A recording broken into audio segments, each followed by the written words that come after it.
Good evening, everybody. Welcome to Tuesday night speedrunning here on the Nick RP stream. I hope you're all ready for... It's going to be a long speedrun. It is. We're finally ready to hit milestone number 1 with the Metal Gear Solid Master Collection Trilogy Speedrun.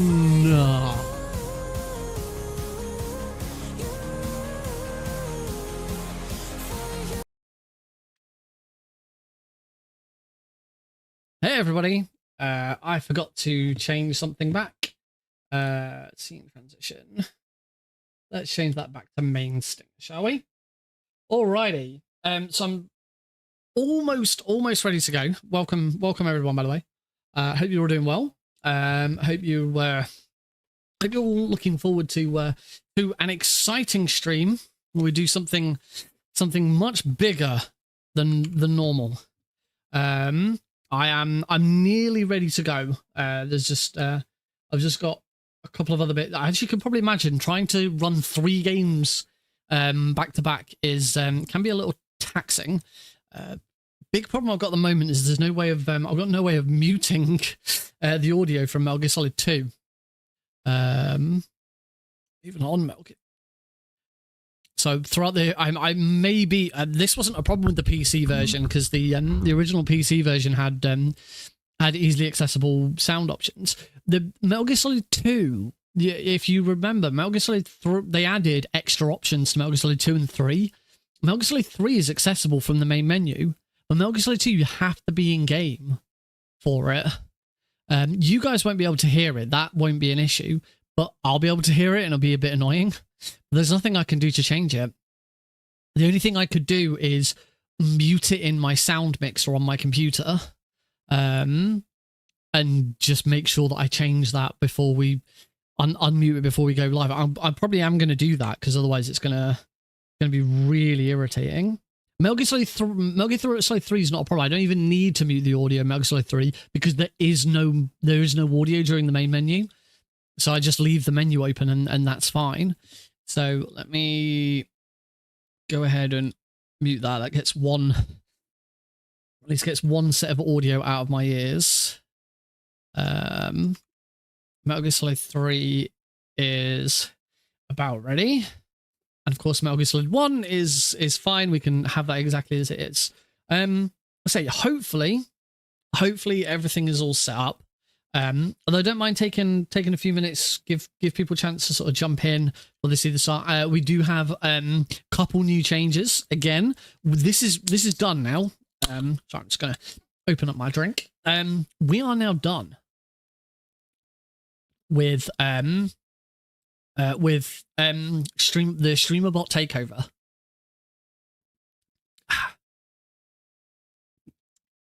Lovely.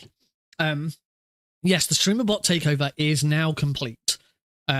So previously, all I can hear is stuff.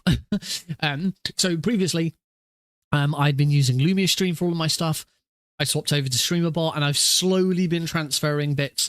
You know, it started off with all of my commands, then it was all my channel rewards, and then sounds took away from blurps, and now finally all of my overlays have been done. You can see that it looks quite different. The gold doesn't look that much different. It's a little bit different.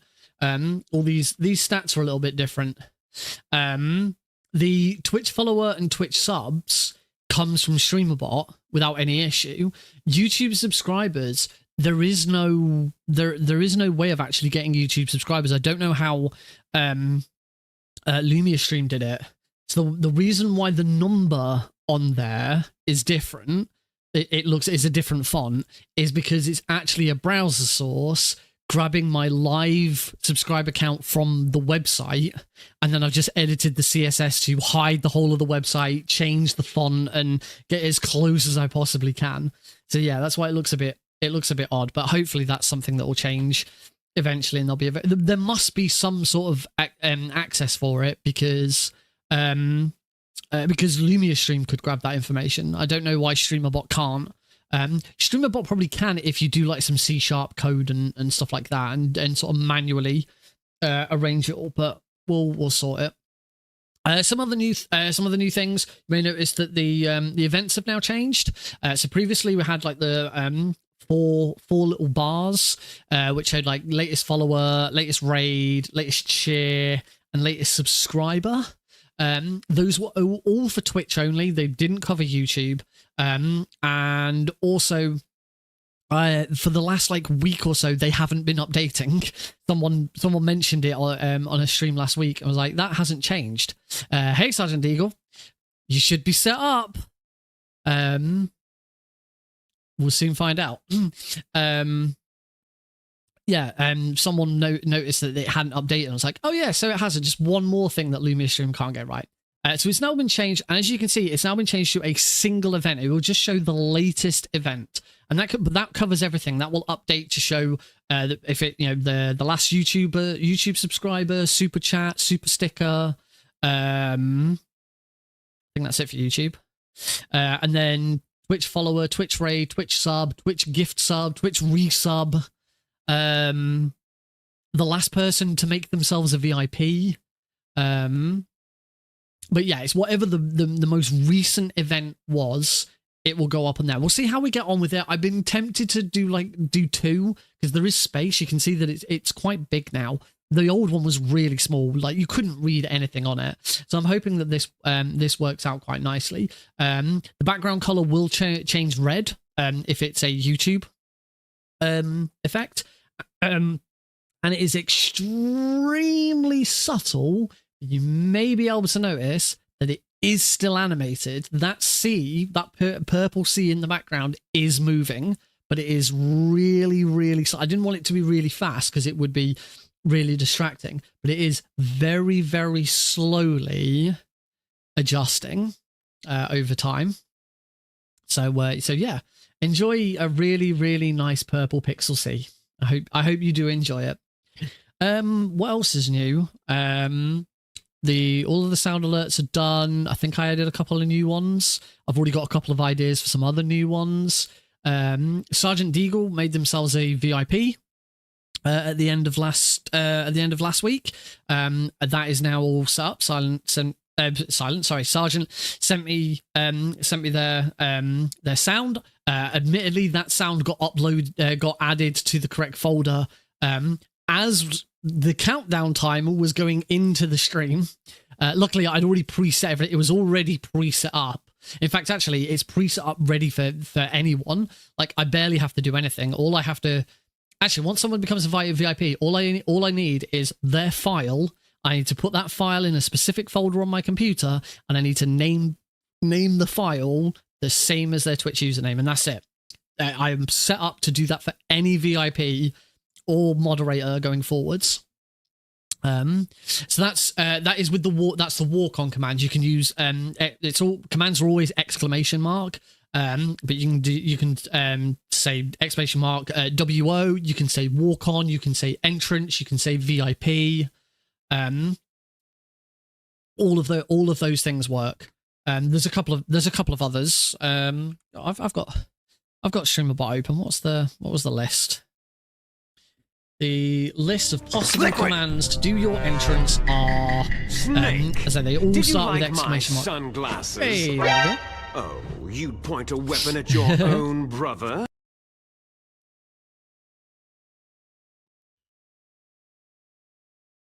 Nice.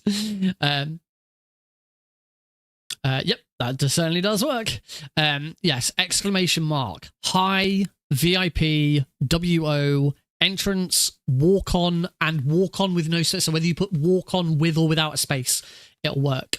The other new thing with walk-ons, they are now also available to subscribers. All subscribers can now also use the walk-on command. The difference with subscriber ones is subscriber ones, you won't have your profile picture shown. It will just have I think I put Eli's face there instead, because he's kind of he looks after the subscribers. And it is one sound forever. You don't get a custom sound as a subscriber. There's just one sound clip. So we'll have to wait for a subscriber to come in because I chose it special. I think you'll like what I chose. So yeah, hopefully when a subscriber joins in and someone can say, oh, you're a sub, do this. It should be noted, anyone who is a subscriber and a VIP, do not worry, your VIP one triggers first. I have a big set of if logics that say, if you're this, do this. If you're this, do this. And the very last one is, if you're a subscriber, do this. So it will always trigger moderators and VIPs. It will always trigger your custom one. It will never trigger your the subscribe one. So yeah, just another nice little quality of life thing, which hopefully people will really enjoy. Hopefully max out at 1 per stream. They do have it does have a user cooldown of 12 hours. So Sergeant Eagle, you now can't use that command again for another 12 hours. But it's a user cooldown, so each individual person can use it once per 12. Use it once every 12 hours. What else is new? If you're looking at Twitch chat, sorry, a lot of this doesn't apply to YouTube because YouTube just doesn't have. The next thing I'm going to do is I am going to work out how I can transfer a lot of this stuff over to YouTube. But YouTube obviously doesn't have a channel point system. It doesn't have. I could. There's not really much point in doing YouTube subscribers because subscribers are followers. There's no point in doing YouTube members because I don't have any YouTube members. So until YouTube kind of picks up more, there's not too much point in putting a lot of effort into transferring all of this across to YouTube. But if you are a YouTube viewer and it's something that interests you and you'd like access to this stuff and you say, yeah, I'd definitely come in and use it, then I'll sort of pick up the pace on doing that. But it's not at the top of my priority at the moment.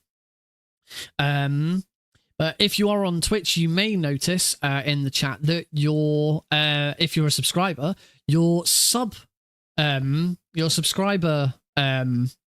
badge is now different. I have finally gone through and completely redone all of the subscriber badges. They were all they used my really old Dead by Daylight nick logo, the logo I used before that. There are 1, 2, hang on. 1, 2, 3, 4, 5. There's 5 different images, and each image has 4 tiers: bronze, silver, gold, and emerald. The exception is the very first one. The very first one is just the Twitch star, the Twitch subscriber star. That's only bronze, silver, and gold. But then after that, everything else, you got Eli, you've got Gakko, you've got Keratin. In fact, we can already see Silent. Silent is a Keratin. I can't see Twitch viewer card. Oh, I was going to look at your Twitch viewer card and it's opened in a different window. You have a gold. Silent has a gold Gakko. Because they've been following for 3 years. Sergeant Deagle has a golden Eli because they've been following for 1 year. The very final character is Big Frog, which is my big boss Keratin Frog. There won't be many people who use that one. Heidi will be using it. And then I unlock my next one. I unlock my 8-year subscriber badge the 25th of January, so I don't have to worry about what I'm doing next until then. Although I might just leave it at that point. It's like, yeah, you got them. You don't really go any higher after that. But it's, yeah, if I remember correctly, it's 1 month, 2 month, 3 month, 6 month, 9 month, 1 year, and then everything after that is on the half. So it's then 1 year, year and a half, 2 year, 2.5, 3, 3.5, so on and so forth, all the way up to 7.5 years. Good God, I've been streaming on Twitch like this for 7.5 years. It's crazy. It still doesn't feel like it, but it's true. It's absolutely true. So that was cool. What else has changed? What else has changed or is new? I added a couple of other new bits. For example, let me go to my streamer deck.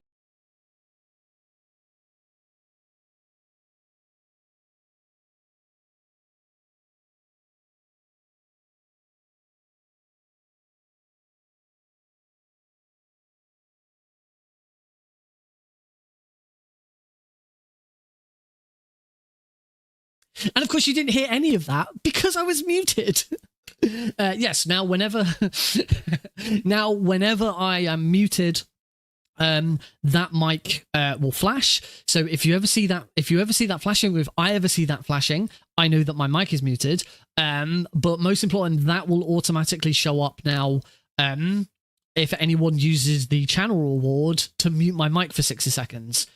The other nice one that I've done with that muting the mic reward is now once that reward has been activated and is active, it opens up another command, which isn't an exclamation mark command. It is the word mute. So whilst that channel reward is in progress, if anyone types the word mute, it doesn't, and it can be anywhere in their chat. So if it's the word muted, or if it's a Nick, you're muted, or Nick, you've gone on mute, or whatever, a message will pop up in chat to say Nick has been muted by a channel reward. So yeah, shut up and mute yourself. That doesn't work.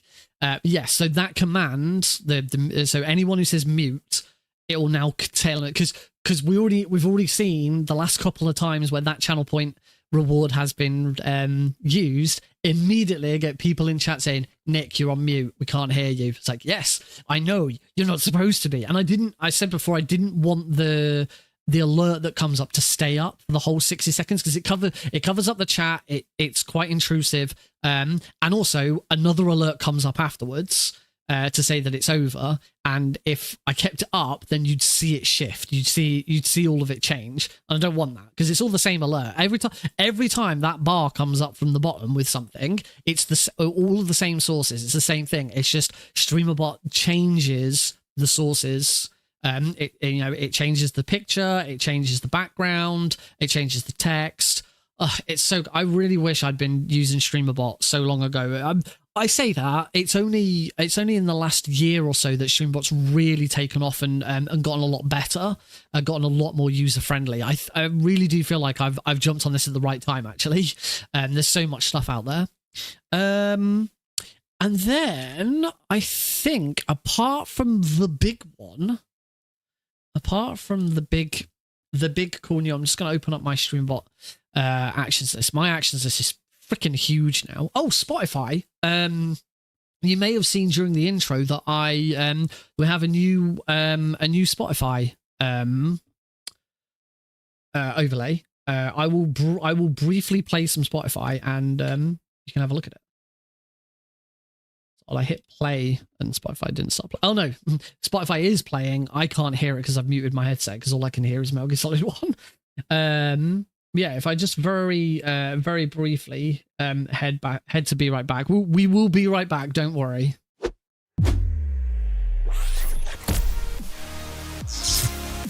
But there you go. Yes, because I'm not muted. You can see that we've got a new overlay for the for Spotify. And I know you guys can hear Spotify right now. So it's similar, but it now has the album art. The waveform is now in the background. But also I'm super proud of the progress bar. Basically, I found an extension. Where's he gone?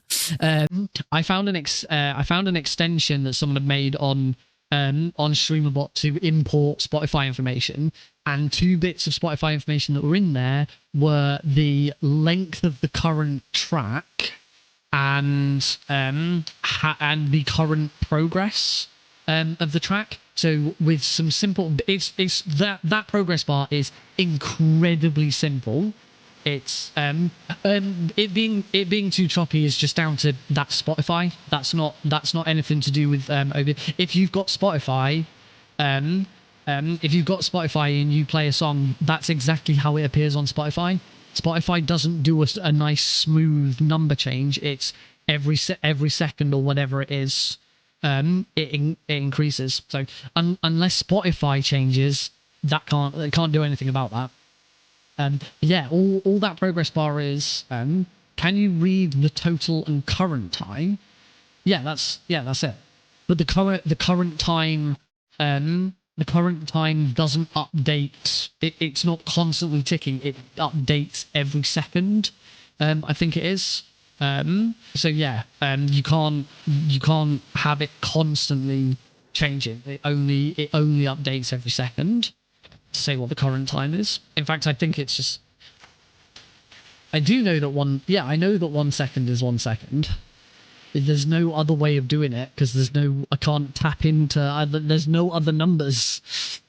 It's because I think it's because it's of the progress, the percentage of the progress. I don't know exactly, but trust me, unless Spotify changes, it can't be changed. Basically the progress bar, the outline in the background is exactly the same white bar, just with a shadow over the top of it. It's in fact the exact same shadow that's on the waveform, and transparency.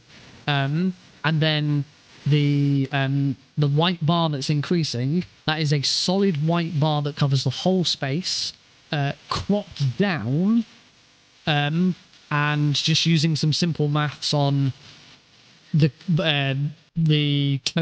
current time of the track divided by the total time of the track, multiplied by 1,000, and all of that taken away from 1,000. I use 1,000 because it's 1,000 pixels wide, and then just slowly it uncrops as it goes along. Again, it's super simple. There is not much going on there, but it's, as I say, really simple but really effective. I think it looks really, really cool. Yeah. So that's that one. Now and I am going to be a little bit sort of all over the place, a little bit choppy with my Stream Deck, because I also, in the middle of all of this, completely reorganized my Stream Deck. I was the other night I was planning on finally just playing some games.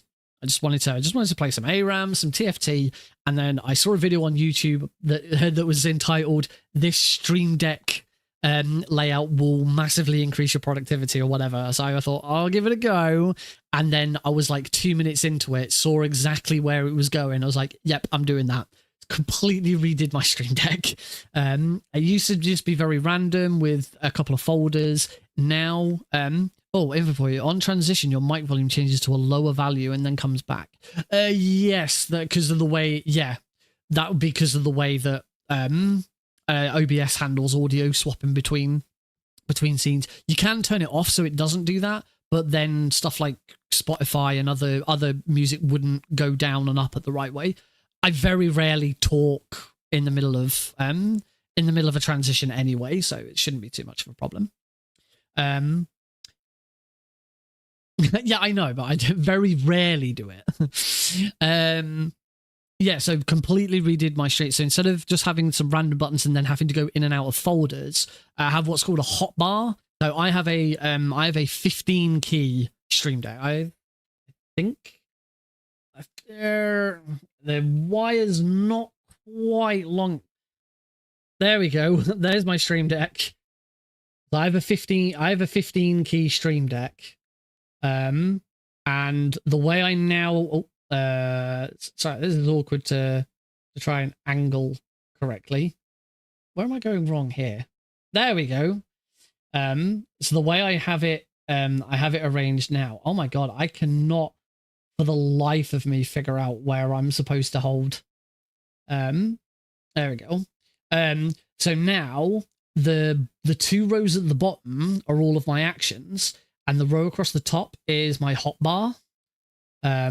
So like here's all of my I'm currently on Twitch, so here's all of my OBS functions, and then here are all my Twitch functions. Here are all my speedrun scenes, speedrun recording, casual stream scenes and recording, and then any of my audio settings. And the buttons across the top never change, and it just means that I have 5 pages, which I can 5 pages of 10 buttons that I can very, very quickly swap between. It's this really, really good the way that that's set up. As I say, I got like 2 minutes into the video, and I was like, "Oh, I see exactly where this is going. Why didn't I think of this before? Because this is great." And just went ahead and did it. It's great. I love it. Let's try and get my. Nope, that's not right. So yeah, I did that. And then Let me have a look at StreamerBot again. I want to save the best to last. I just want to see if there was anything else I did. I cleaned up a couple of things. There was a few things that I didn't like. Set name to Nick. Oh, I had to set up one called set name to Nick. So that every time I use my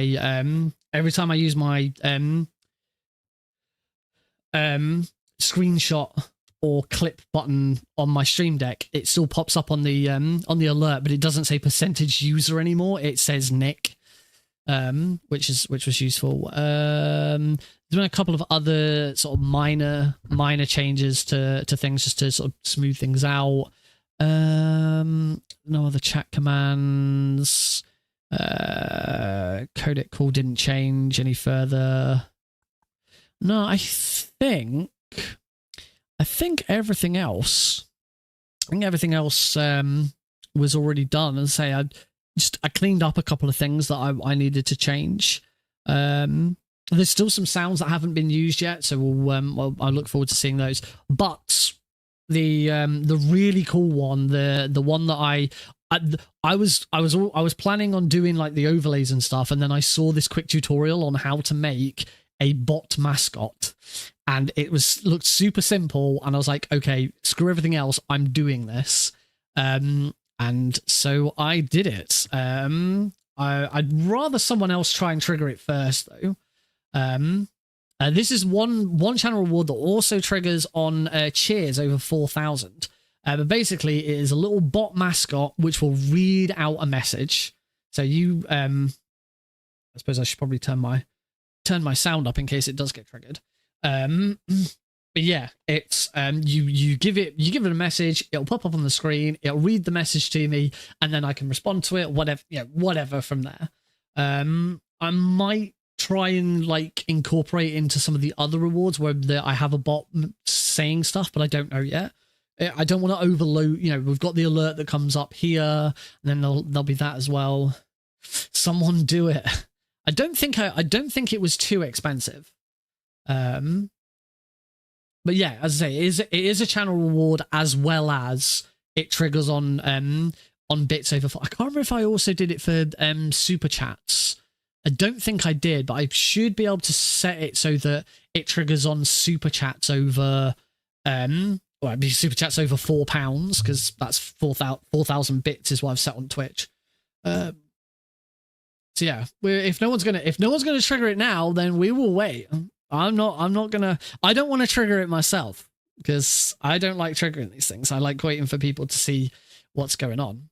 But yeah, that's I say just a bit of info into what's changed. So for apart from adding any other nice stuff that I see or little tweaks here and there where things aren't working, we should be finished. We should now be at a point where the stream is ready to go. It's been a massive overhaul. It's been a lot more work than I expected, but I think it really works. The one thing that didn't change was the general layout. Apart from this thing over here, the general layout hasn't changed. Everything's kind of stayed the same. Because I think what I've got currently works, and I need to take a break from doing all of this and do something else. I've got a couple of other projects coming up that I really need to get a move on with. But this was needed. It's nice. I love my stream deck. I completely redid all the icons as well. Where is the random layout button? There is not a random layout button, thankfully. That would really screw up a speedrun. Anyway, talking of speedruns, shall we do one? Let's do the big one. The big one. Woo!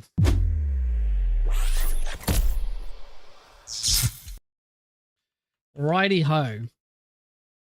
Let's have a game, shall we? There it is. Unusually for the stream, I will be playing Metal Gear Solid 1. A message from S1 Lent 2193. Why do you attack my amphibian family and friends on the battlefield? What have they ever done to you? I'm glad Hellfrog has been awkward with you in the past. That's freaking brilliant. Those poor little froggies. That's not Hellfrog. That's not Boss Frog's voice. That's not Boss Frog's voice. I don't know why that didn't play correctly. But that is not supposed to be Boss Frog's voice. I don't know where that went wrong. That seemed like it was a random voice. The voice alias is Keratin. I don't know why it didn't pick my Keratin voice. That let me just check SpeakerBot. Voice alias is Keratin's. Oh, Keratin doesn't have any voices in it. It has random voice. Oh, can I remember which voice I used? I don't know why. Clearly, the changes I made didn't save. I think I remember which voice I used. It's actually an Australian voice. Was it Neil? Or was it Duncan? Might have been Duncan. This is a test message. That sounds about right. You should be able to hear that. But I put the pitch up. This is a test message. There we go. That's Keratin's voice. Right, that's added. Do I need to save? The nuclear weapons disposal facility on Shadow Moses Island. Right, I've clicked save. Archipelago was attacked and right, hopefully now, if that gets used again now, it will. We'll get the correct voice. Yeah, I don't know why that didn't save before, but that should be correct now. We should have a Keratin voice. You'll have 2 mission objectives. You found Karen. All right, let's get going. Let's get. Oh. Both are being held as hostages. Aww. Homoud just sent SAR 10.00 for a super chat. Their message reads, "Good luck with the runs, mate. Sadly, it's my bedtime." Oh, thank you very much for the super chat, and I'm hoping it goes well. Have a good sleep. That was very nice. Thank you. That is the first time super chat has been redeemed with the new stuff. So thank you for that. Don't know what SAR is though. What's SAR? What currency is SAR? I need like an Alexa app on here so we can ask. Just say, Alexa, what's this? South African Rand. Saudi Riyal. Saudi Riyal. Apparently that is about £2. Thank you very much. It's very, very kind of you. All right, let's do this. We've been hanging around for long enough. All of the games are ready. Hopefully the auto splitter works. It should be set up. I did cut down the number of splits. We're not doing splits for absolutely everything. It's just a number of splits. MGS3 might be a bit funky because of the way the splits work in it. We'll have to see what happens. The main one with MGS3 is like the fights against the pain and the fury don't split until you leave the room after the fight. Just because of the way that the auto splitter was made. It's a bit weird. But let's get started. Captions are on, language English, vibration off. Okay. We should be good to go. I do need to record this. So, here we go. The Metal Gear Solid Master Collection Trilogy Speedrun. There is no specific category for the Master Collection. This will not beat my own world record in the Metal Gear Solid Trilogy because it does not include 2 and 3 vary anyway, but this is the console version of MGS1, which is a lot slower than the original PC version. But it doesn't matter. It's going to be fun. It's going to be the Master Collection. It's going to be good. And we are going to get this whole thing started in 3, 2, 1. go. Woohoo! Hello.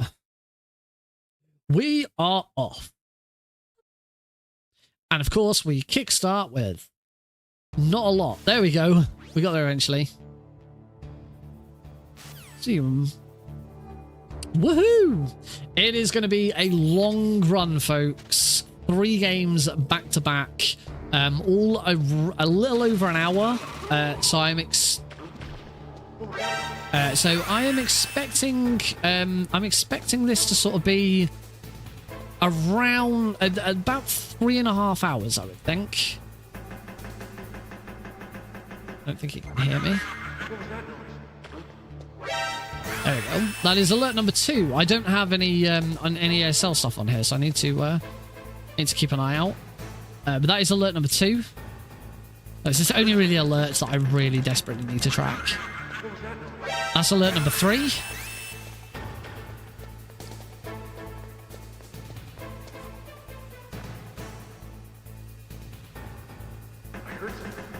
Here comes alert number 4. This is basic. Yes, the entire stream now should be this run. That's alert number 4. Alert number 5. Nice and fast. As long as you see the radar start to come back, that is correct. Alert number 6.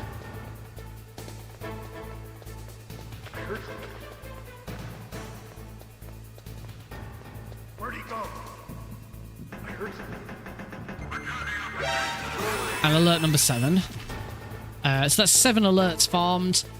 We farm alerts down here in the docks because we've got nothing better to do whilst we wait for the elevator anyway. But more importantly, we need at least 11 alerts before we go and get the power key later. That's going to mean that we don't get a rat eating the key. We just go and grab it from the drainage ditch. Did I get Snake into the cutscene? Oh, yes! Crotch shot! Perfect crotch shot.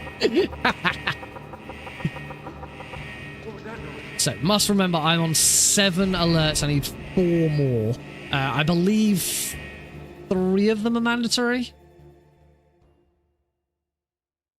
And up we go.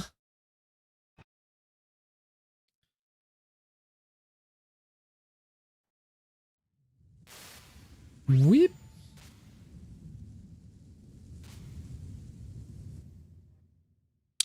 Back where it all began.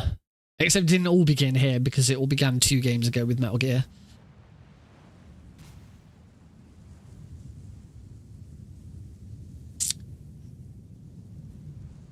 Have to infiltrate Shadow Moses Island. We can do it. Gonna do it.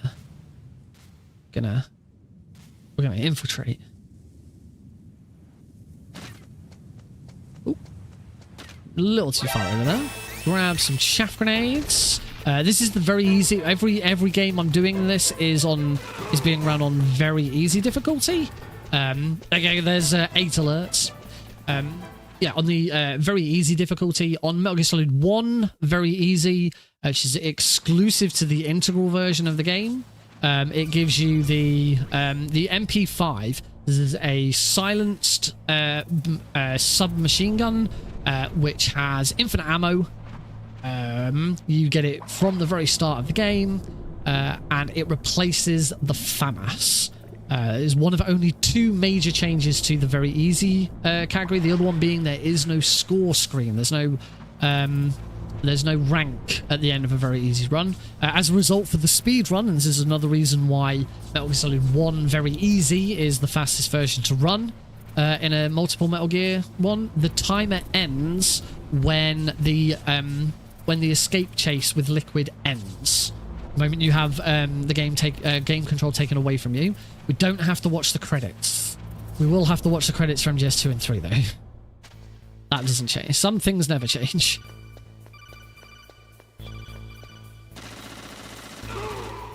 That was a little awkward. Oh, that was even more awkward. Okay. It's all good. It's all good.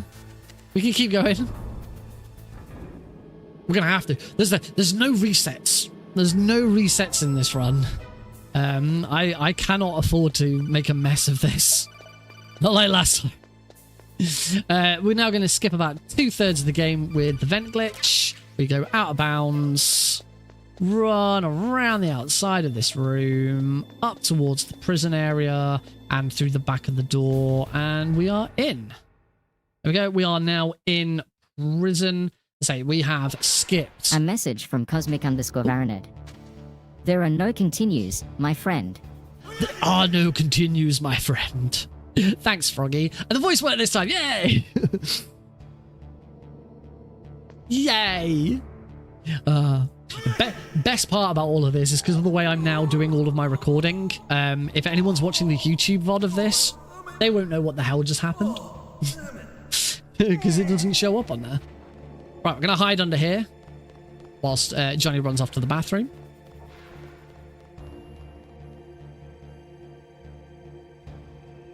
Gonna get a codec call. I answered it like a frame too early. So yes, we have skipped the Guard Rush, Ocelot, the Tank Fight, Cyborg Ninja, Psycho Mantis, and Sniper Wolf 1. All of those boss fights have now been skipped. Shut up in there, will ya? It's coming. We hide under the bed deliberately. We don't want Johnny to fall asleep. If you let Johnny just come back and continue his patrol, at some point he will fall asleep, and it takes quite a while. Doing this bed trick stops him from falling asleep because it advances his patrol on much further. All we've got to do is wait for him to get past the 4th diamond. Shut up in there, will ya? There it is. There we go. So Johnny then says, hey, he realizes, oh no, you were just lying under the bed. And that's it. We just now have to just wait for, should we get Johnny to actually say it? There you go. Somebody always does. Shut up in there, will ya? I do want to I should get the Twin Snakes version on there as well. So that you have the choice. Shut up in there, will ya? Hey. Hey. Shut up in there, will ya? Hey. Such amicable. So amicable. I love Twin Snakes, Johnny. You also can't kill Twin Snakes, Johnny. It's impossible to kill him.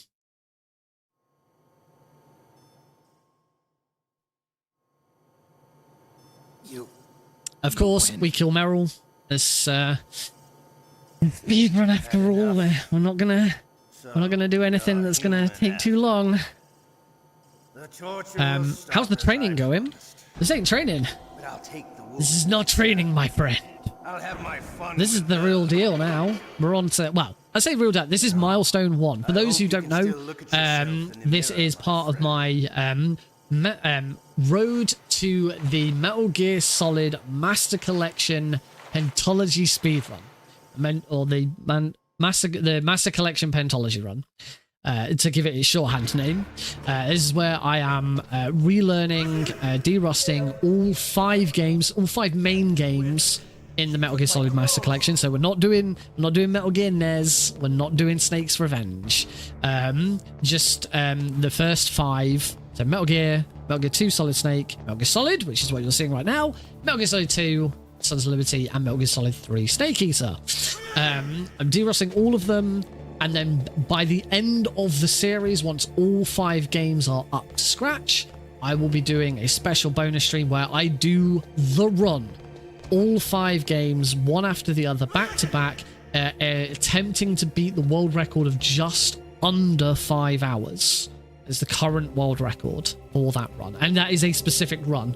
There is a specific Metal Gear Solid Master Collection. That I think it's called the Master Collection. I think it's just called the Master Collection Speedrun. I can't remember exactly. But I've called it the Pentalogy because it sounds cool. Solid. Yes. But along the way, I'm doing milestone runs. So the past couple of months, I have been, or the past 6 weeks, I think, I've been derusting Metal Gear Solid 1, 2, and 3. I need more Eli points. It's working. You're getting through them. I've been derusting Metal Gear Solid 1, 2, and 3. So now, that was the point. So now, I am at the point where I can do the first 3. We're doing the trilogy. So Metal Gear Solid 1, 2, and 3 back to back.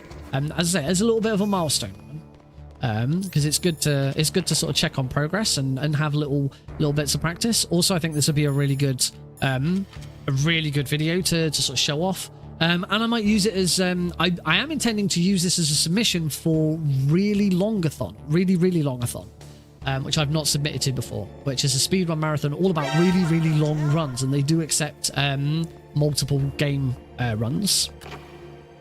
What the hell are you doing? Deliberately just held off for a second. Thank you for that. Deliberately just held off for that. Just to get that alert, just to be on the safe side. I think I'm on 9 alerts now. So yeah, I'm already set for alerts. I probably didn't even need that one. Okay, shot. Nice. All right, because we skipped everything, we have one little bit of backtracking to do. That's the beauty of the vent glitch. There's only one minor bit of backtracking to make up for all the stuff that we skipped. And it's just simply to go and get the PSG one. You have to go and have the PSG one. So I'm just going to concentrate on this room.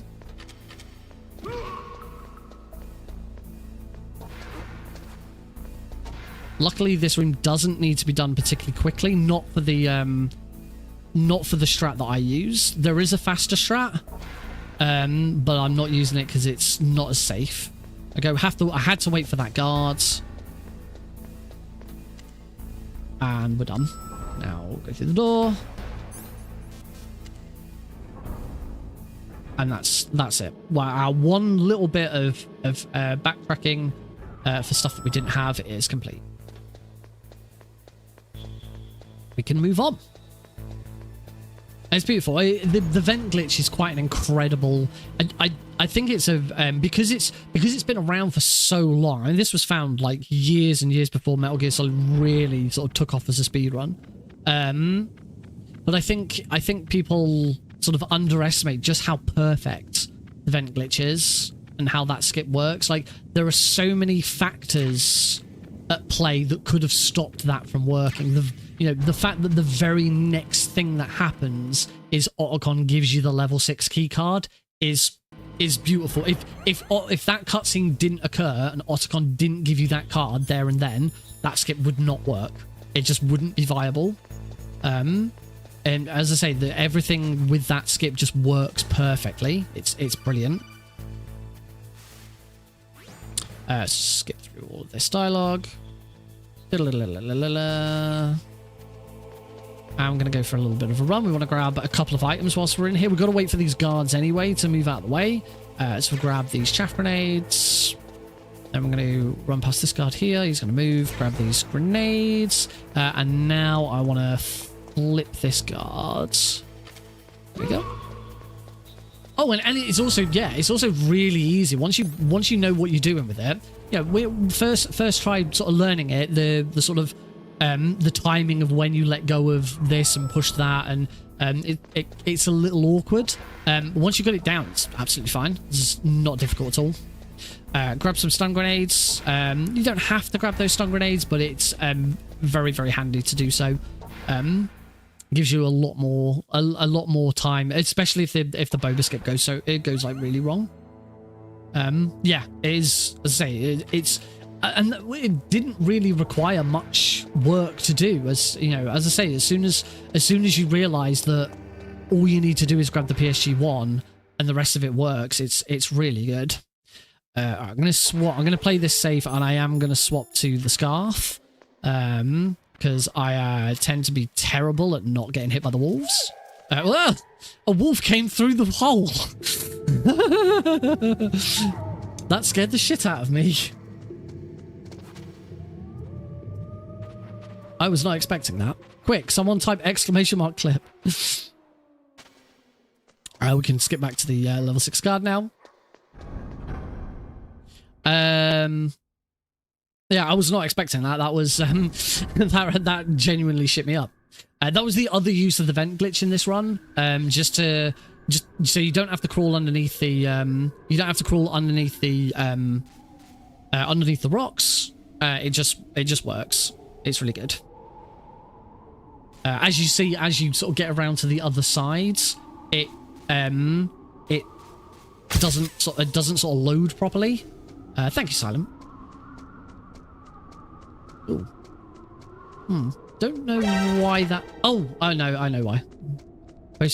I can see it posting 3 times. I was like, why is it posted to YouTube twice? Oh yeah, because I'm streaming on 2 different YouTube streams. But right, it is now time for the world famous boba skip. So we are going to charge a grenade. We're going to throw it through there. I'm going to get hit by it because I'm terrible. I'm going to grab these stun grenades. I'm going to avoid the rope. I'm going to go for a run. Run up these stairs. Once I get to floor 5, I'm going to throw a stun grenade. That's going to knock out all the guards and clear the way to the door. What we're trying to do is we are trying to go through the frozen door in the middle of the comms tower. So these 2 guys go up to floor 8.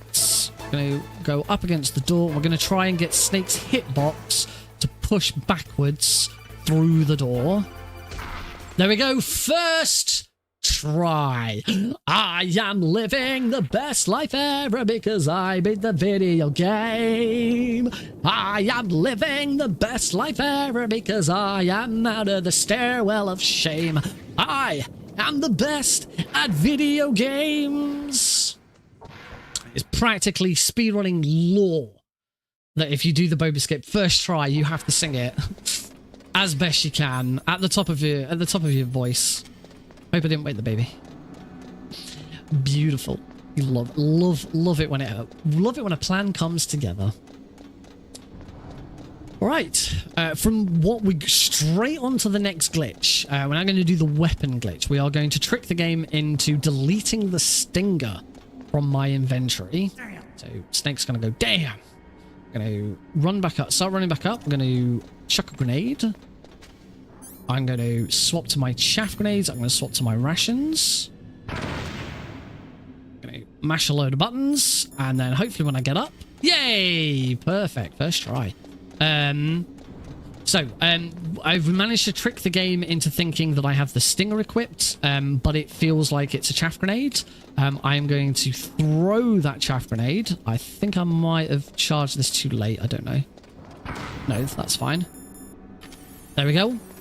And as a result, the boxes over here are gone. The boxes over here are gone. And I don't have the stinger in my inventory because I essentially threw the stinger as though it was a chaff grenade.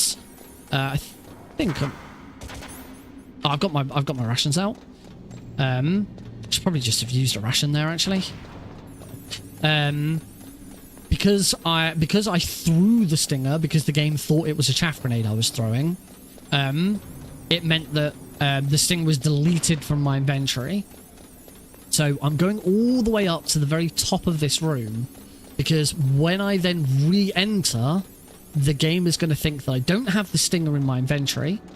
And so it's going to reset the room back to the state if you enter this room without the stinger in your inventory, which is the boxes being back in their original positions.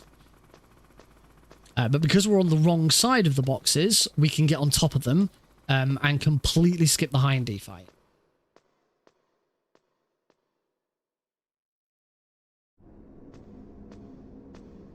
I'm going to do that.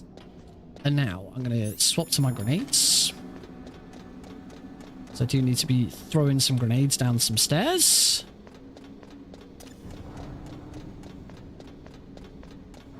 I think I threw that too early, didn't I? That's fine. There goes that ration.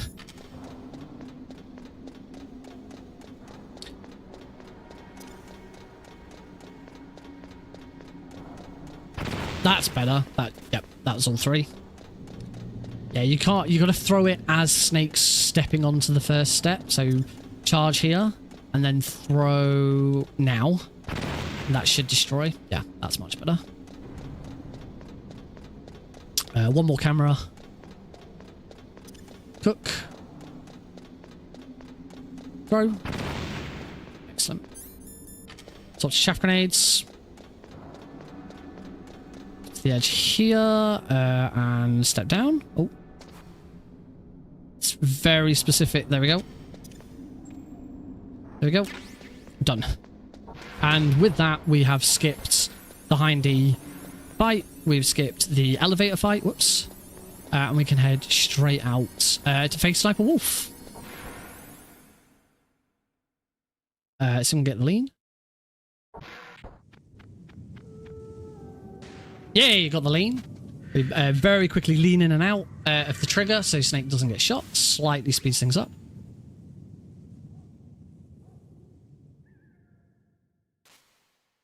And we're going to use the weapon glitch again, this time to have Snake carrying the sniper rifle, carrying the PSG-1, so the game, making the game think that I've got the PSG-1 equipped. Same again, and as I get up, swap to the PSG-1, and that's the wolf skip.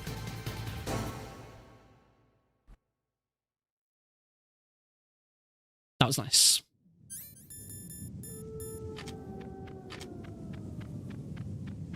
You beat the video game again. Yep, the boba skip was indeed found on a casual run. All hail boba. So we've got one bit of, because of all the glitches and skipping of stuff, we do have one little bit of backtracking to do. I moved at the wrong time there, which is we still haven't got the stinger, and we do need the stinger in order to beat Metal Gear X. The game, we cannot beat the game without the stinger. You can only beat the game without the stinger on the PC version very easy. That's a different run in time. So yeah, what we need to do is just quickly backtrack, grab the stinger, and come back again. So we will...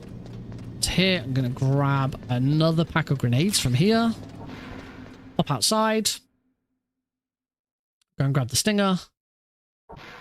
For reals this time. That's it. It's now in our inventory. We still can't carry any ammo for it. It's still 0 out of 0 ammo because I haven't beaten a boss yet that allows me to carry stinger ammo. Or another chaff grenades. And back down again.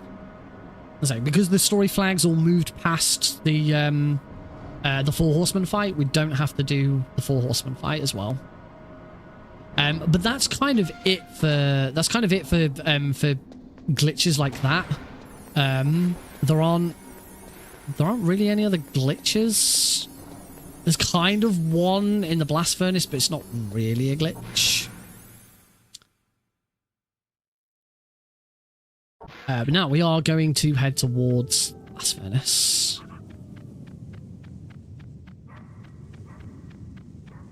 Throw chaff grenades as I hit there. I'm going to swap to my stun grenades now.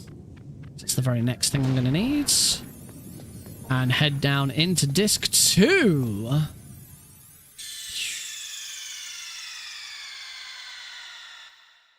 Whoa. My luck is going to run out. Master Collection automatically changes the disc for you. You don't have to. New follower.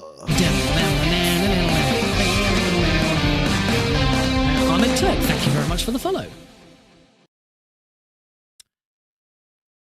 So now we are going to head down into the blast furnace. We're going to throw a stun grenade here. This is the kind of glitch it sort of stops you from getting alert with that stun grenades. Also allows me to shoot that.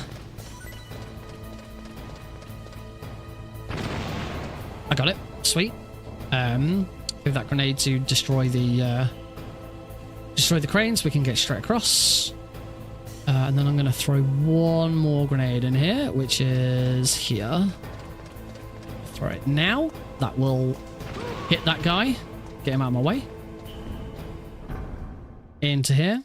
We'll come back out again. Let's go inside. Trigger the elevator to start coming up. Go back out. And then when we come back in, the elevator will already be there waiting. It is much quicker than waiting for the elevator to come up. And we now have the elevator fight.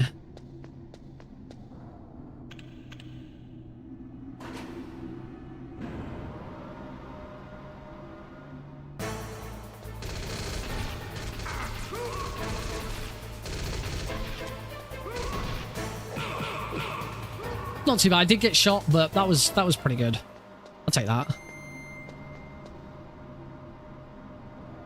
Yeah. It's pretty good. It was pretty good. Can't complain much at that. If this was an extreme run, then I could complain at it because I got shot. And you shouldn't get shot during an speed run. Good, didn't get shot by that camera. That camera's completely random as to where it's facing. And we go further down. I have a little bit of a break now. There's not much going on as we head down the elevator.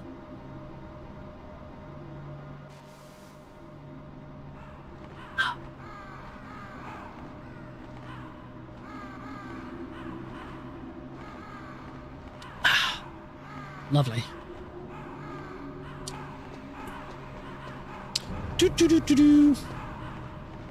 So far so good. Say luck and skill. The weapon glitch. The weapon glitch is a little bit down to luck, but not entirely. Basically, for the weapon glitch to work, you need to make an input on a specific frame. That's why it's done the way it is, where you unequip an item, go into first person, and then like just mash everything. I find now the easiest thing is just to rotate the analog stick around in a circle, and that usually triggers it. It's certainly something I've gotten a lot better at. Now we are going on to the Raven fight. Not really a glitch so much as it's just.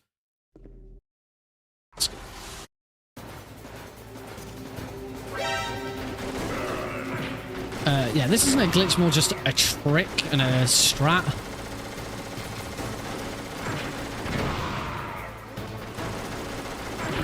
Where we just tank all of his hits and hit him with grenades. I hope I'm not going to run out of health before he does. I don't think so, but I think... no, I'll be fine. We just rinse and repeat this. As soon as I get up, throw another grenades. Oh, I still use the last one. And that's Raven.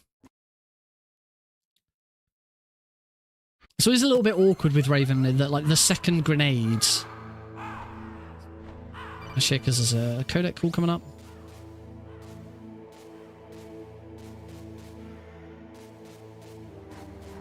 And we now move on to probably the biggest chunk of an any percent speedrun of Metal Gear Solid 1.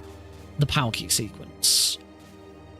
About on the console version of the game, this sort of makes up, I'd say, about a third of the run.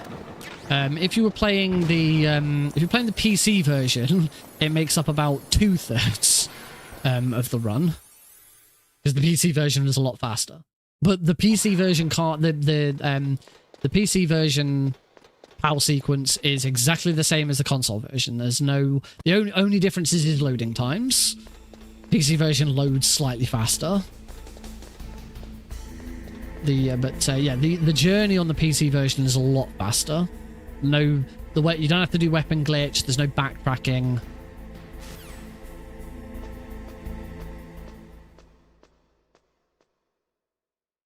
In the PC version of any percent, the original PC. Obviously, I'm playing this on PC, but when I say the PC version, I mean the original PC version, not the Master Collection. You enter Tower B and then immediately enter the snowfield. You just completely skip Tower B. You can grab some grenades if you want them, but that's it. I don't think I need any more alerts. I get this one mandatory one anyway, and I might as well get the other one that's here.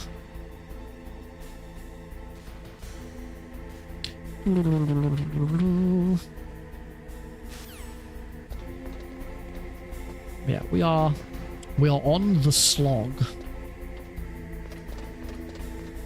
We're on the big slog. So I'll play it safe and still get the final alert that we can grab. Which is from this card here. There we go. There it is. 7 is the worst cubes. This is where I reckon my luck runs out. This has been a really good run so far. I bet now is the time where the game's going to go, no. We're going to get a really terrible power key. Just put your guesses in, folks. Which PAL key is it going to be? It can be in one of 7 locations. 7 is the worst, 6 is the best, and then they decrease. They decrease from, so 6 is the best, and then 5 is the second best, 4, 3, and so on and so forth, all the way down to 1. But then it wraps around to 7, just because the way it's gone. And there's also a bomb in one of the positions. So the best thing we can get is position 6 with no bomb. If we get position 4 or 5 with no bomb, that's also considered fast. Diego says 4, take it or leave it. I'd take a 4. I'd say 4, 5, or 6 with no bomb is ideally what we can hope for.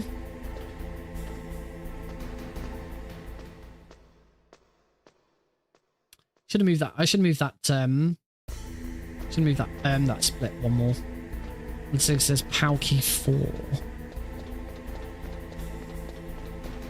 You're all going for 4. 6. Oh, 5. Bloody hell! Are you clairvoyance over here? 4, no bomb. That is amazing. 4 with no bomb. Absolutely take that. I'll take that to the bank. It's going to change weapon. Want the MP5. We now want the MP5 out pretty much for the foreseeable future. In fact, forever. Yeah, we would just want the MP5 out now until. Well done. Yeah, well done, everyone. I'm gonna call it. You guys made that happen. By sheer willpower of the community, forced it to be PAL key number 4. Now this poor guard up here is just gonna get absolutely rinsed. Every time we run past him, we're gonna shoot him. You can't. I don't think you can manipulate it. With the game's RAM. I never remember how to get past that first one. It's possible to get past that without getting spotted, but I can never remember exactly how it does. I just do the first one I do randomly. The second one's really easy.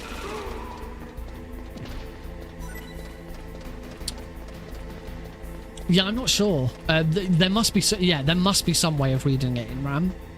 I know what causes it. It's not random. Nothing in this game is random. There is actually no RNG in Metal Gear Solid 1, except maybe for the Boba Skip. The Boba Skip might actually be RNG. It probably isn't actually. It's probably randomized in the same way everything else is. Everything in the game that could be random is all down to frame numbers. It is so, for example, the PAL key's position in the drainage ditch is determined by the frame number that you enter the room on. As the game runs at 30 FPS.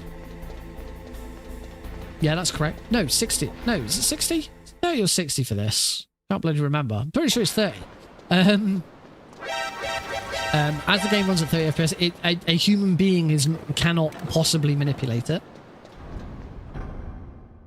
You cannot enter on the correct, because also we don't know what frame number we're going in on. Like, it's not like a frame perfect input. We have no information that says this is the frame you need to do this on.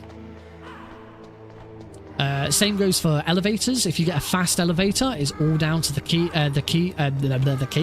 all down to the frame number you pushed the button.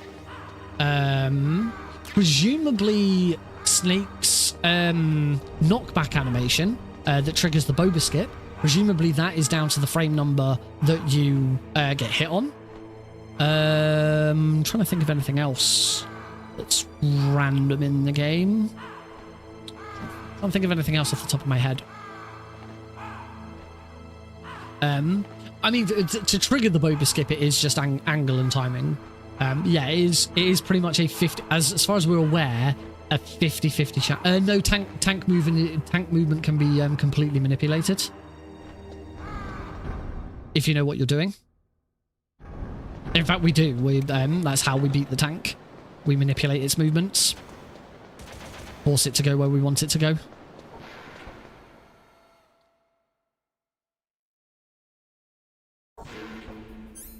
Yeah, the tank's movements are all about Snake's positioning. There might be some RNG in the tank, but as speedrunners, we've got it down enough so that it never comes into play.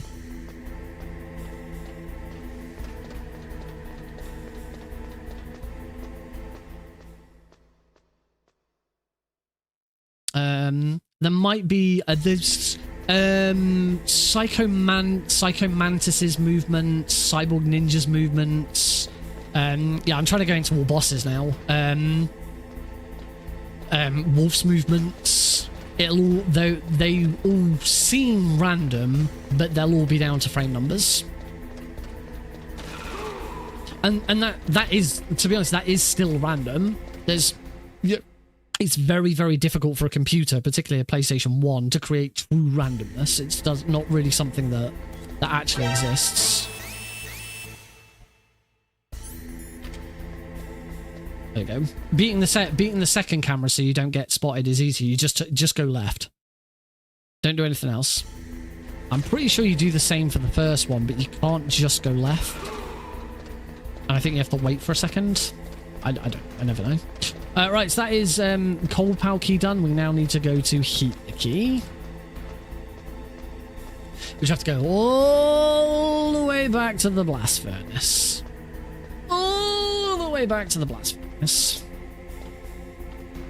Oh, all the back to the blast furnace. Back to blast.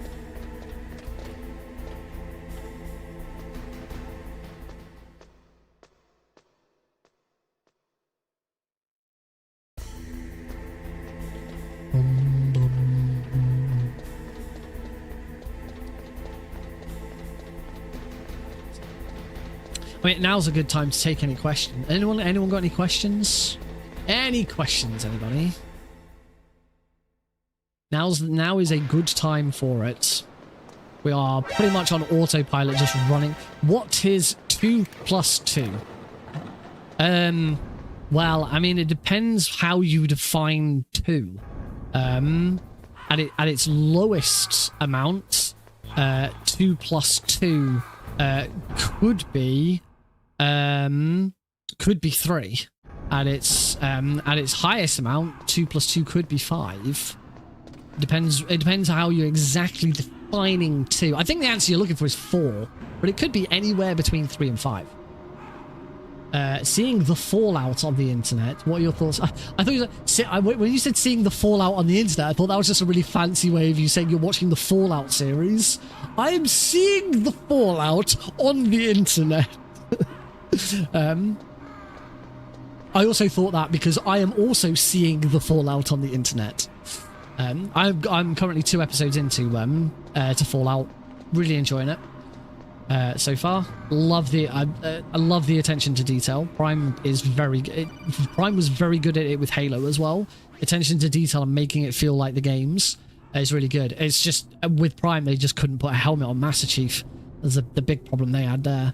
But Fallout so far after 2 episodes, really good, really like it, and it won some Emmys, won some creative Emmys. None of the actors or like the show won anything like directing and producing and stuff like that. But it won something for sound design, and it won something else. I can't remember what the other one was, but yeah, it won 2 creative Emmys, which is really nice. Anyway, sorry, that wasn't the question that you actually asked. You said, what, seeing the fallout on the internet, what you thought on the PS5 Pro. It's too expensive. Adjusted for inflation, it is. I believe it's only only second to the PS3, and that's also including the fact that you have that if you want to make it match the other PlayStation consoles, you need to buy an additional disc drive for it. For me, I think it's too little, too late. Like the technology that's being built into it has been available for a long time. My biggest gripe with these kind of consoles is that even after you get the PS5 Pro, it's still going to suggest that there'll still be a performance mode.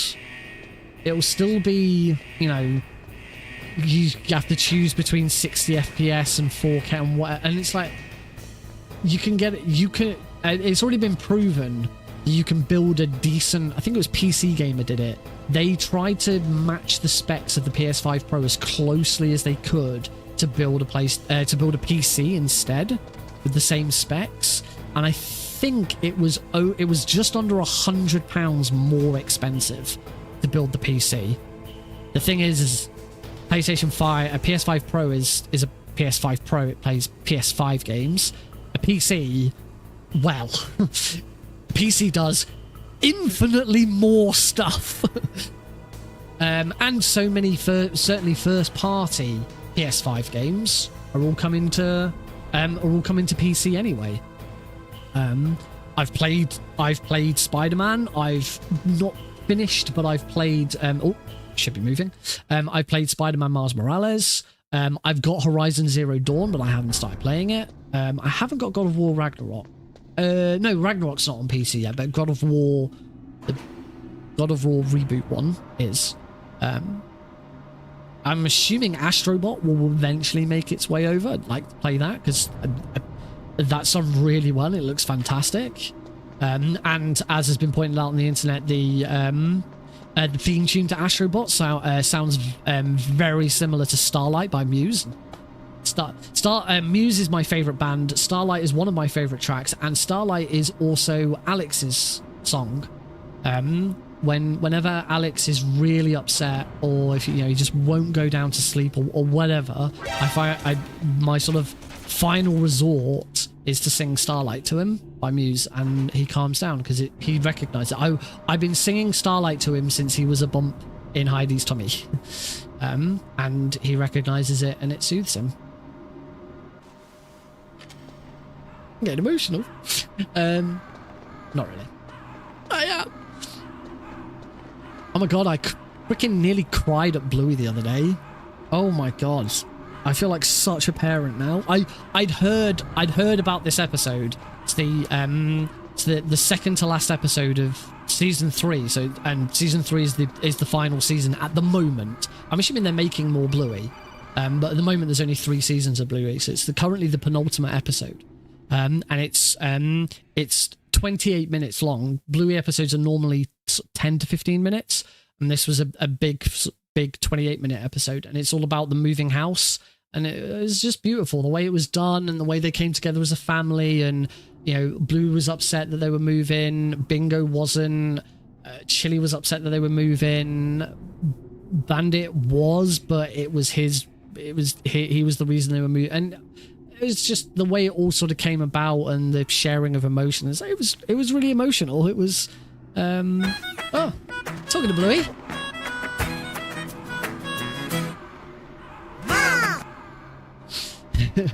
Hi, Mom. Welcome Heidi. Heidi, where's your sub badge? Oh, Heidi, I don't think Heidi's sub badge appears. Heidi doesn't get a sub badge because Heidi subscribes with you with Prime. So the Prime, no, because Silent subscribed with Prime, and you see both. Because you're a moderator, so we don't see a sub badge because you're a moderator? I don't know. Confused. But Heidi's like the only person who will have like a platinum keratin frog. Oh, should I have grabbed... I'm just going to play this super safe. I think I should have grabbed some more ammo here. Ow. Just going to play that safe. Stupid Prime. What, hey?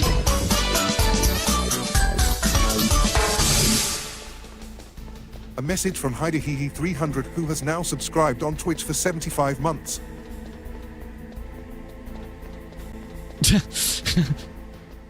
And what was the message? 75 months. 75 months. Hey, Larry. It's going well. We've had a pretty good run so far.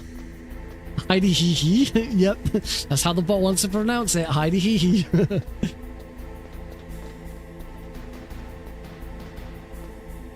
You're now Heidi hee. That's it. From now on, you're now Heidi hee hee. can't escape. Yeah, everything's gone really well with this run. A couple of little steps. I had to go out and re-enter that room. But Bobaskit first try, both weapon glitches first try. Palki was Palki 4 with no bomb. This has been a very good MGS1 run. I wouldn't be surprised if this ends up being a PB just for MGS1. No.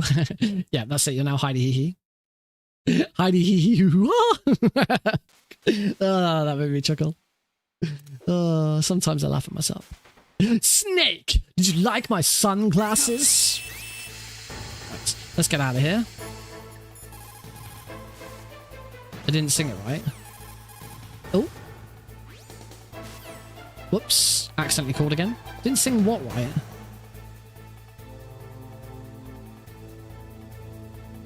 Ugh. Ooh, that doesn't sound nice.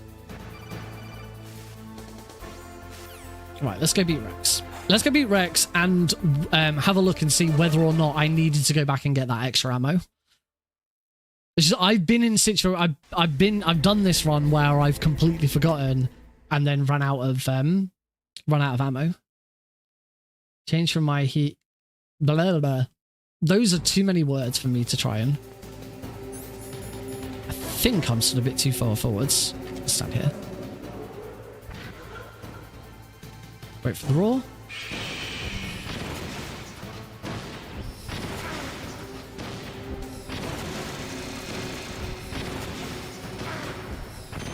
Ah, it's up too early on that one. Cool, good so far. Now, in front of you, I can finally die. After Zanzibar, I was taken from the battle. Neither truly alive nor truly dead. An undying shadow in a world of light. But soon it will finally end. 13 stingers left. I think I was right to go and get that extra ammo.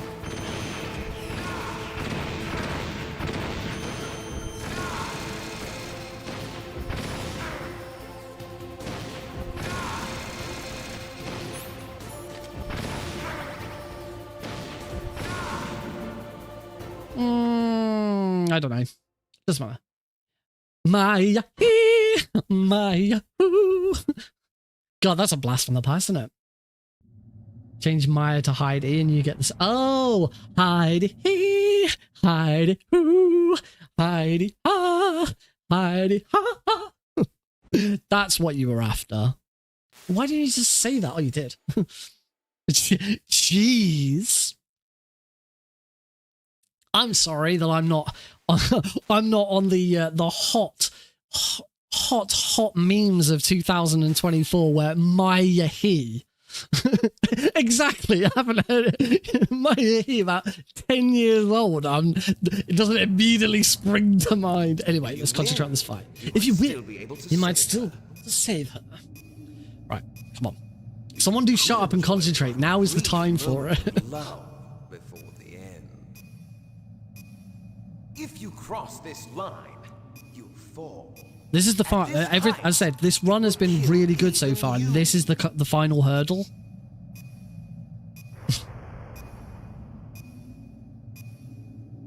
Have at you, Snake.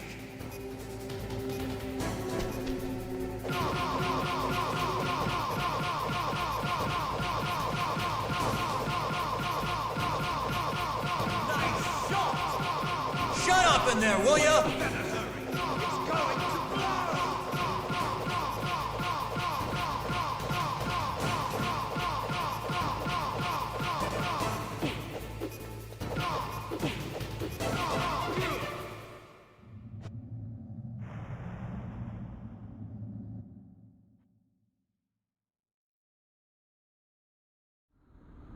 Hurry!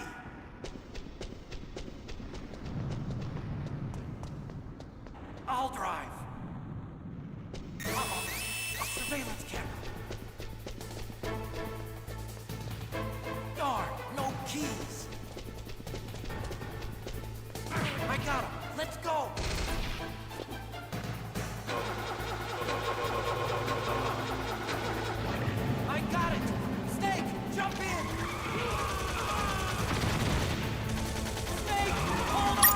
Hey, there we go. And I'm back. I love how I didn't realize that you'd used it because I had to mute my headset so that I didn't hear anything so I could concentrate. That wasn't too bad a fight. I got it. He came over to the left-hand side and I had to recover at the end. But that's probably still better than my PB. That was a little sloppy. I was saying there's a very good chance that this won't. I mean, my PB in this category is world record, but it was done on a PSTV. But this absolutely could be a PB for the Master Collection.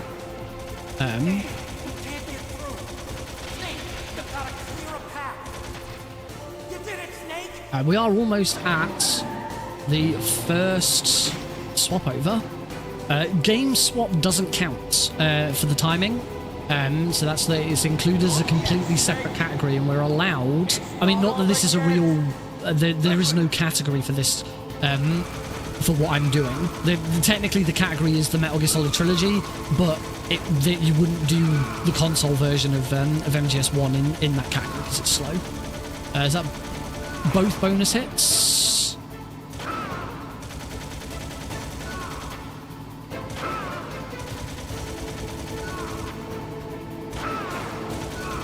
Oh, got that one.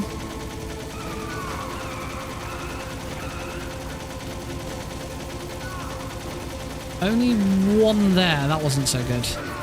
That one kind of went weird. Liquid sort of going all over the place. Looks like I've got him.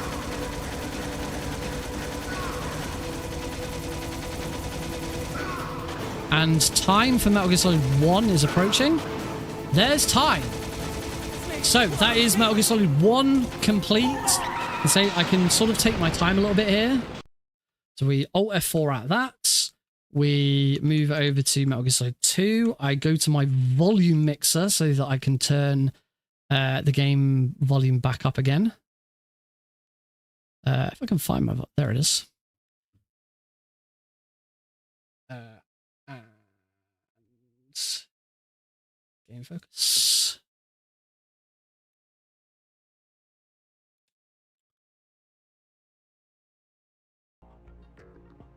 And hopefully we very seamlessly. I did do a plant only run so that I have a new save of this. Tanker plant. Very easy. Radar type 1. 3, 2, 1, go. There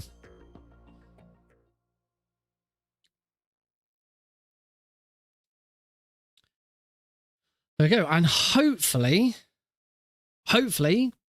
everything has now seamlessly moved on.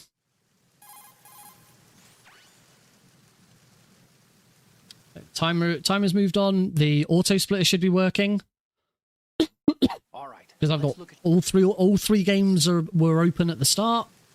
The auto splitter, I've got 3 different auto splitters running. So hopefully this should work. It should be all good. So yeah, we immediately move into Metal Gear Solid 2. Pick up a couple of years after the previous game left off. This is all PC. This is all PC Master Collection. I wouldn't be able to use auto splitters if it wasn't PC. So hold that guy up. Move away from him.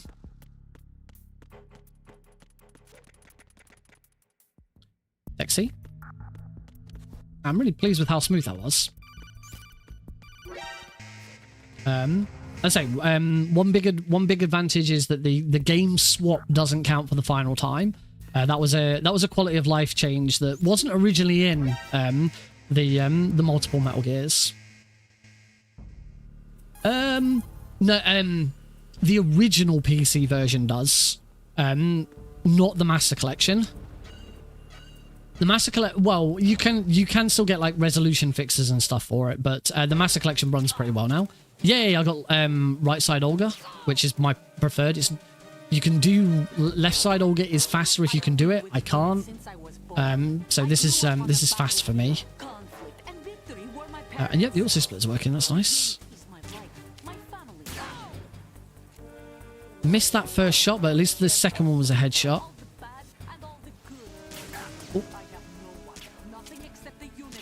Oh, Oh, that should have been a headshot. Olga fight. There we go. Yeah, as I say, a little bit janky.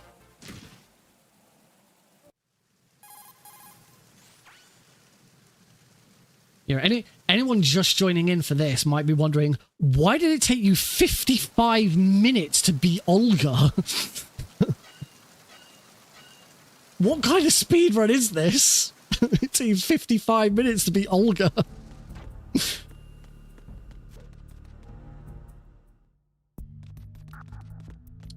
Here, grab this USP ammo. And down to deck C. Spotted by that camera, that's fine, don't worry about that.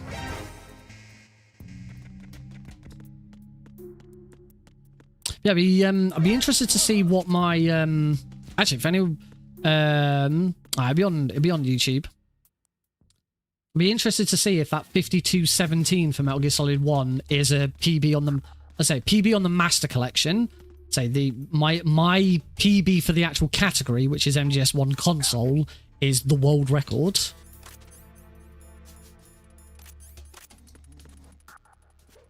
Should be, yep. Engine room glitch.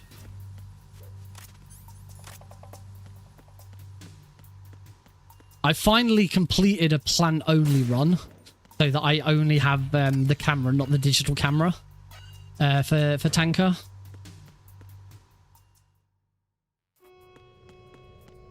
And into deck 2.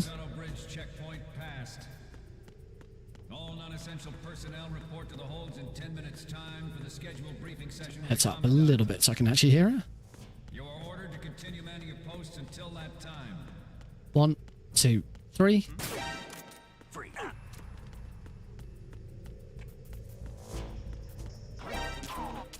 Nice.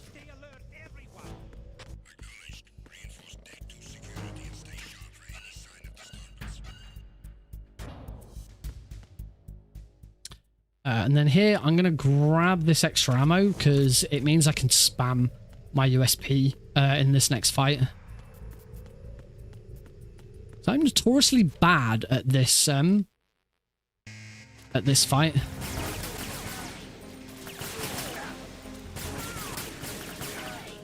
Oh, okay.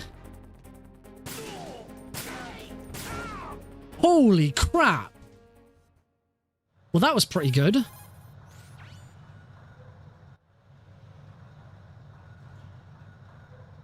I'm a little worried about the ladder glitch. I'm going to do the old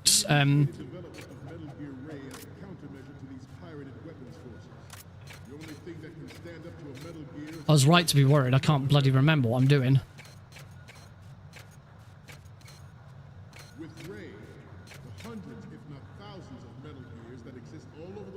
Okay, I've managed to recover, so we'll just go from there.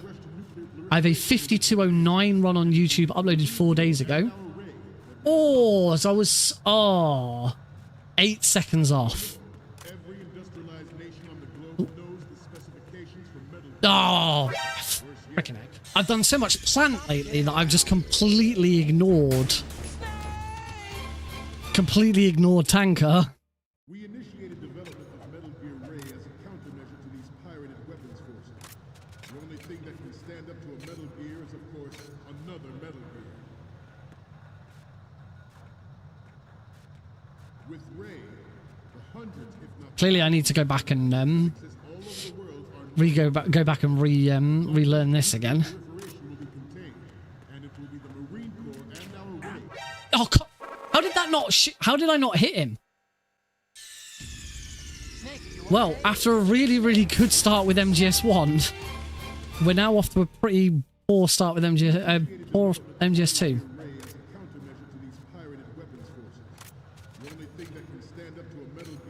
That's it. I completely lost what I'm doing with the ladder glitch. Right, I'm going to play this safe. This is dumb.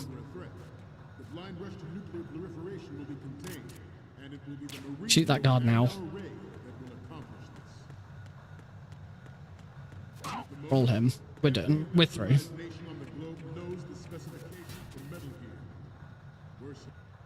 There we go. I wasn't comfortable doing mag ladder because I couldn't quite remember it. Oh, God. Wow.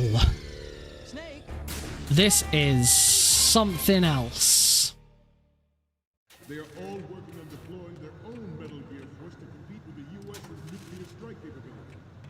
The world is about to see a swarm of these.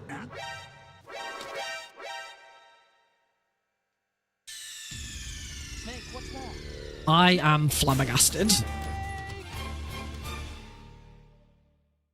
They are all working on deploying their own Metal Gear force to compete with the U.S.'s. I've never had this much trouble with Hold 2. The world is about to see a swarm of these Metal Gear. There we go.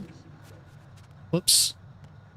Let's just walk around that vent. There we go. Christ. Carriers will be reduced by the.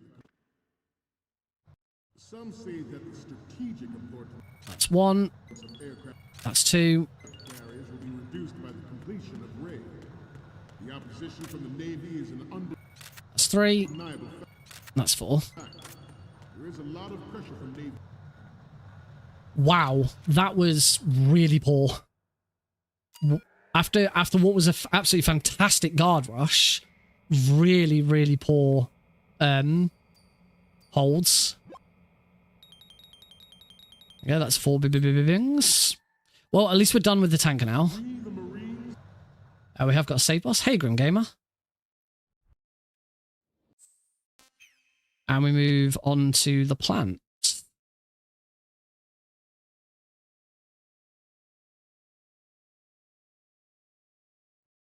So, we already have a time save for next time.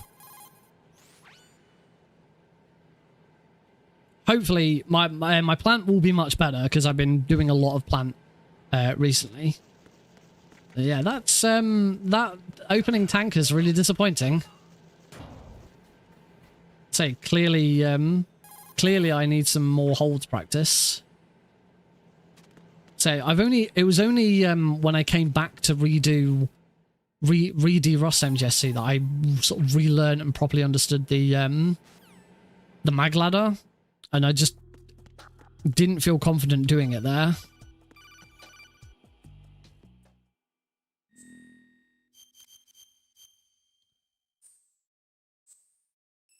Boing, shing, shing. Right. As everyone knows, the start of MGS2 is just full of codecs and cutscenes. There's a lot of just skipping through stuff, waiting for stuff to happen. Zwing. Alright, now we get a little bit of gameplay.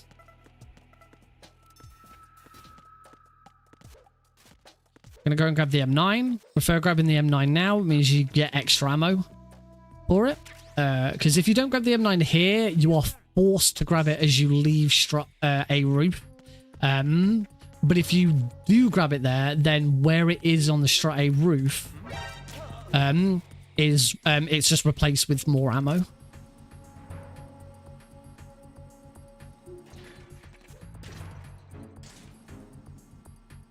More blah blah blah than usual. Hey, at least there's no really long blah blah blah from Stillman. If you remember last week, I did a run of MGS1 and then I did a plant run of MGS2, and I was like, if I just do plant, then I've got a save for just plant. I've got a save for just plant. So you know we lose the thank you. So we lose the digital camera from Snake's inventory, because that's what you want, because that's ideal. And then two things were wrong with that. Firstly, once the run was over, I didn't save it. Secondly, it was a new game plus run where I had already unlocked the digital camera, so completing the plant again wasn't going to remove the digital camera from the tanker. So yeah, yesterday evening I did a fresh new game run, watched through the Stillman cutscene, set up my node so that I had a proper new game plus run, plant only, with no digital camera for the tanker. And that is this save. That's what I'm doing right now. The freaking effort you have to go to. We have had brooding snake. Oh, hold B or circle in this case either.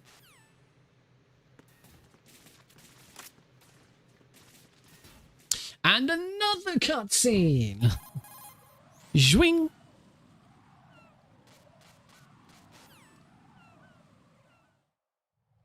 Oh, I also finally fixed the issue I was having with the Metal Gear Rays, where I needed to turn off turbo whilst I was in a menu, and it would completely screw the menu up. Turns out that I'd accidentally set the wrong trigger when I had turbo set up. So whenever turbo was on, one of my like L2 was actually R2 was actually L2 or something like that. I don't know what it was. Something wasn't working correctly. I fixed it now. If I activate turbo or switch turbo on or off whilst the menu is open, the menu will just reopen. It won't stay because it considers it a new button press. Right, now we're actually on for some gameplay, except there's one more codec. We are now onto the main section. We're onto bomb disposal. So we're going to coolant spray this bomb. We do anti-clockwise bombs. I think it's more interesting. It's in a bit silent. I think it's a bit more interesting to do anti-clockwise bombs. There's a bit more going on. We don't get to see Snake in a box, but we do get to see the conveyor glitch, and I think that's a little more interesting. And actually, anti-clockwise might now be more suited. Please.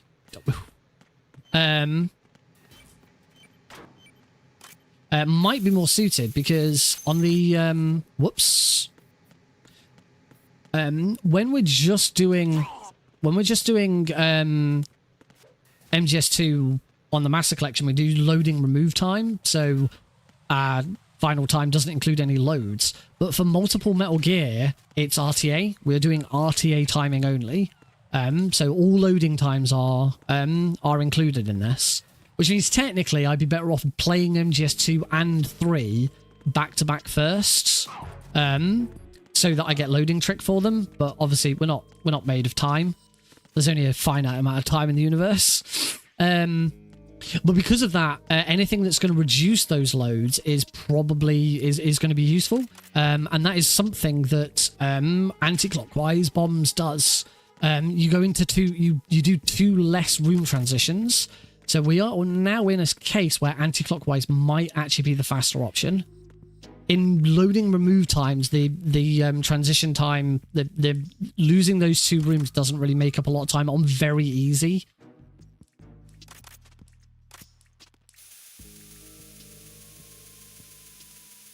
Not quite in the right place. That should be it. Nope.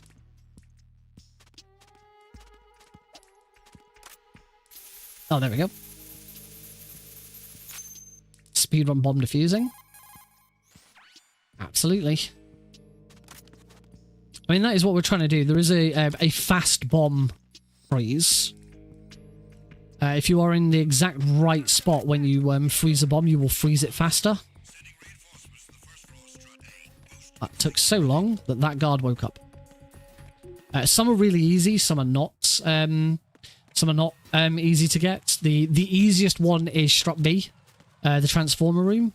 The fast bomb position is the position that you are in when you open the transformer box. As long as you don't move, you'll get a fast bomb.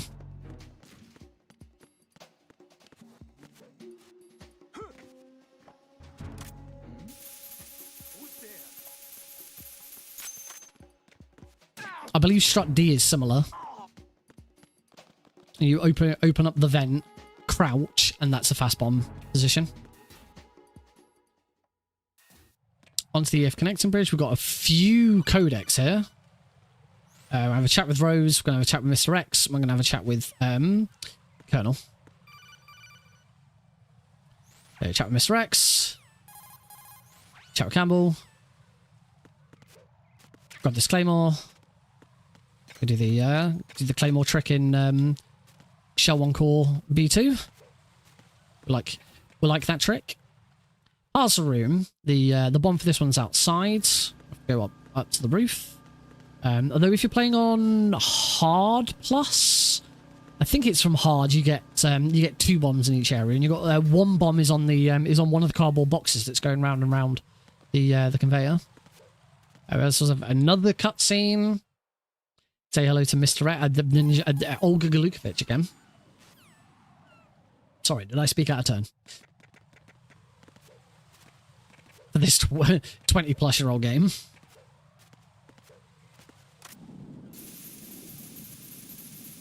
Is that bomb?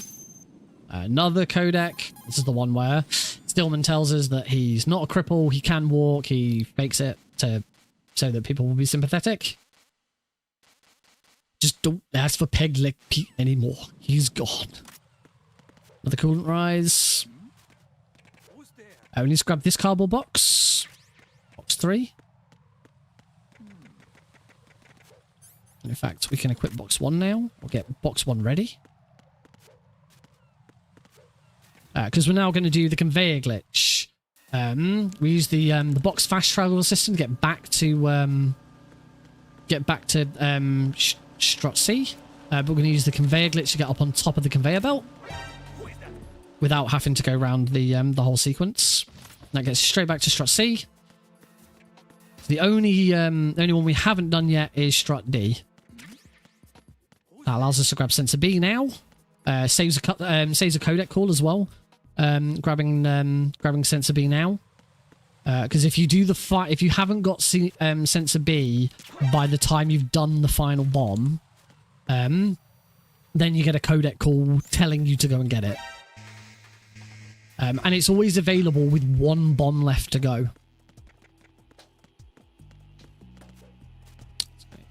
Here. Grab. Hup.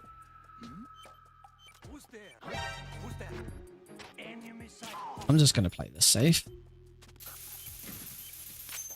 I hate the fast way of doing that. I always fumble everything up.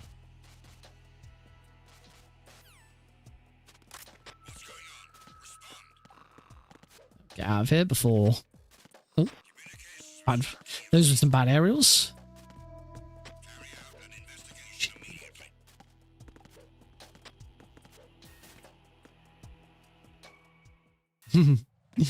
No worries.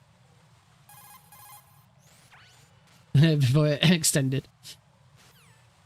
ZZ time. Lullaby and good night. Yeah. Shoot that guy.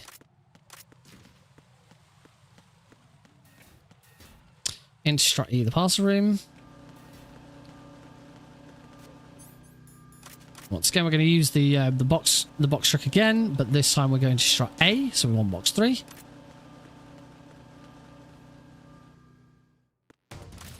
That'll take us straight back to the pump room, so we can go down and get the final bomb. Well, I say final bomb. There are a total of... Well, there's at least, because if the Fat Man fight goes on for too long, you have to go defusing all of his bombs. There are at least 4 bombs remaining.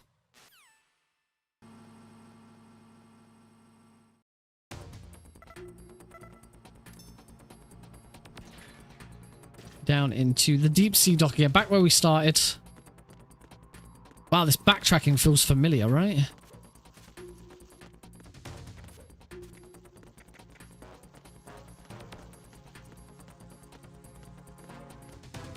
Oh. Yay, I didn't have to crouch.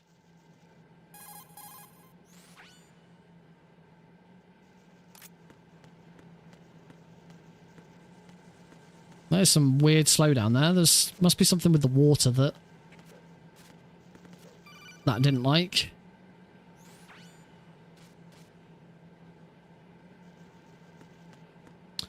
Right, and into Fortune. Fortune, there is a setup. 1, 2, 3. Duck. Look. Hopefully that was set up correctly. If it was, Fortune should shoot me and then shoot the lights.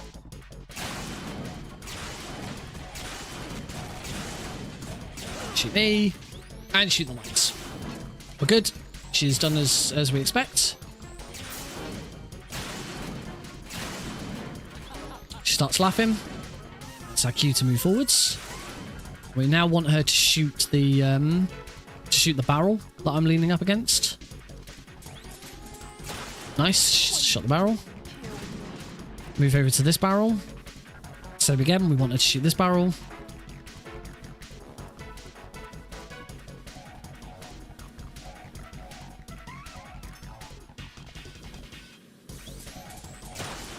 Which she has done. And now we just stand down here and just wait. Wait for it to finish.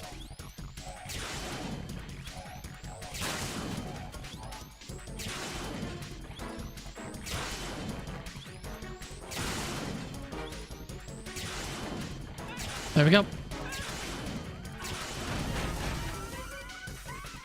Beautiful.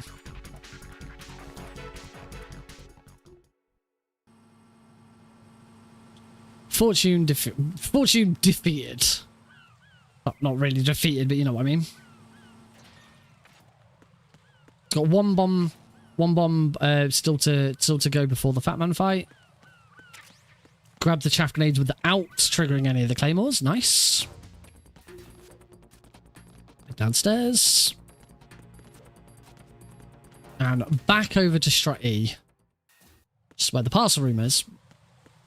We won't be doing the parcel trick anymore though.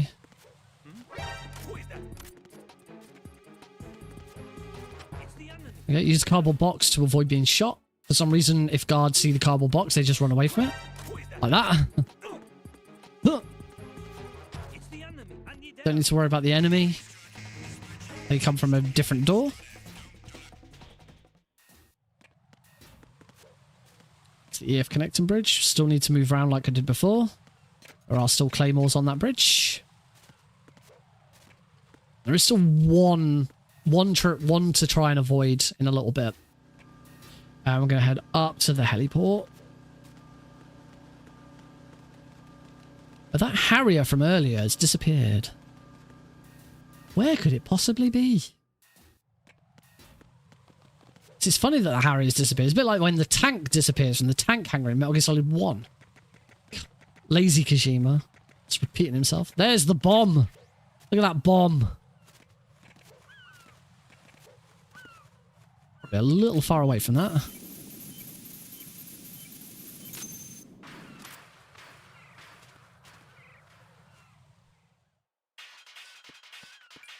And now for Fat Man. So we...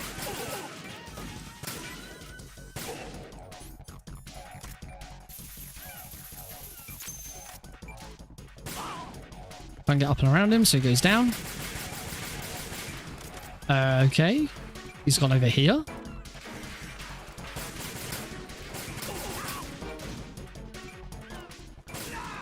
He's dead. Don't quite know how I missed him, but... And that was a fast bomb at the end there.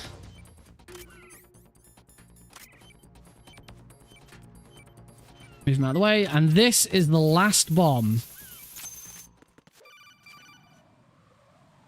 Done. We are done with bombs. There are no more bombs to freeze. We do have to use the coolant spray one more time. And there are some more bombs to deal with, but we won't be freezing them. There's some Semtex to deal with later. That concludes the bomb section of this game. To use a completely opposite quote from Fat Man, it's time to get away from bombs. We're not going back to bombs. And now I've said the word bombs too many times and it doesn't mean anything. Bombs. Bombs. My bomb. This is the peace that all heroes strive for. Now we're heading over to the Shell 1 core. We are disguised as a guard. Here's that one more claymore that I have to make sure I dodge. I do know. There, that's fine. It's good. Across the bridge.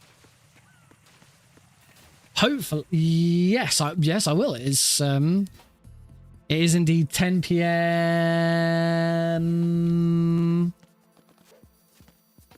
It is 10 p.m. Oh, stop looking at the clock, Nick. 10 p.m.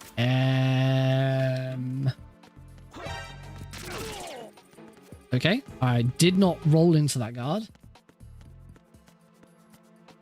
So quick shot. We go down to B2. It is 10 p.m. Oh my god. Drop the claymore. Ooh. Now, it's now 10 p.m. That's these guards. So we do the cool, we use the claymore to trigger an alert. It moves all of the guards in here out of the way, so there is much less chance of bumping into one of them and knocking the uniform off. It also means that the elevator door doesn't close, so we don't have to wait for the elevator door. It's going to be a guard coming through that door. Just go around him, back in the door, and up.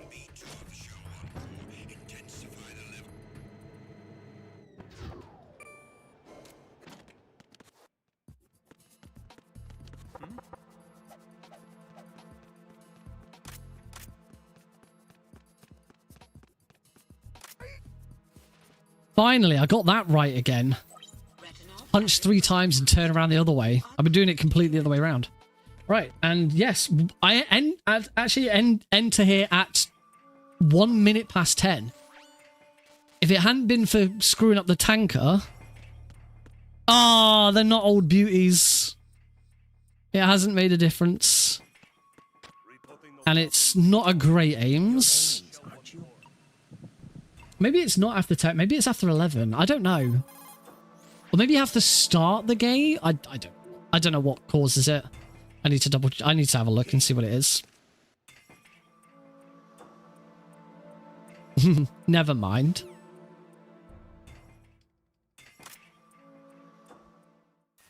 Yo.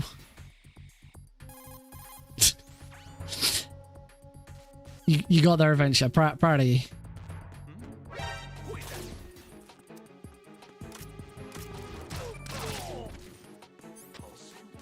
Oh, let's go to the correct floor. Bam, bam, bam. Let's get out of here.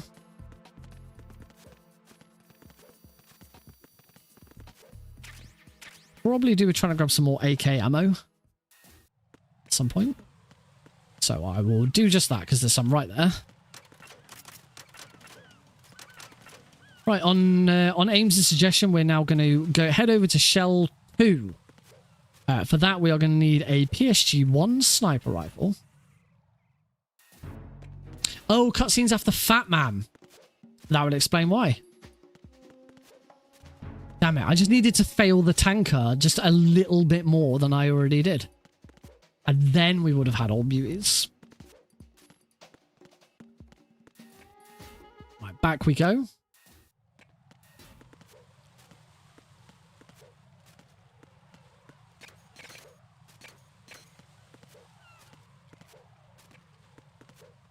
Got a bit of a backtrack here just to get to Shell D, Strut D, Shell D,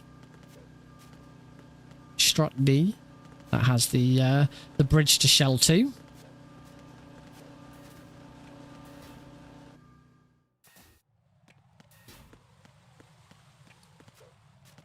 Roll, roll, roll, roll, roll. And then out onto Strut. Onto the Shell 1-2 connecting bridge. We're going to have another boss fight. My favourite boss fight of Metal Gear Solid 2. I love the Harrier fight. It's such a cool fight. But first, some not bomb disposal. Some bomb disable. Going to disable some bombs.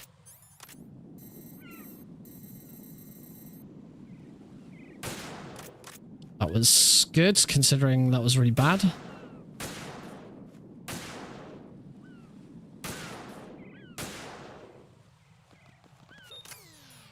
So, chaff grenades. Right, so I'm going to concentrate on this fight. Love this fight. Legally distinct bomb disposal.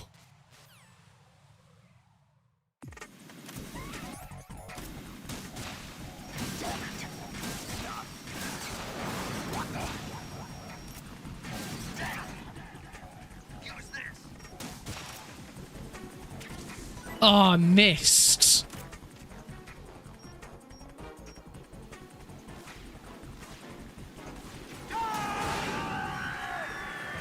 Missed that shot as well.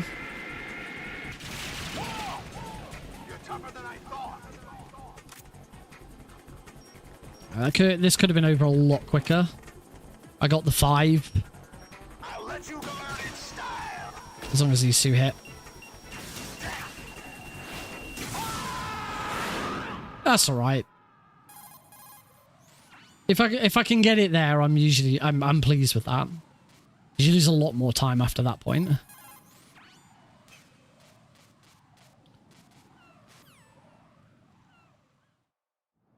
Let's not screw up the jump.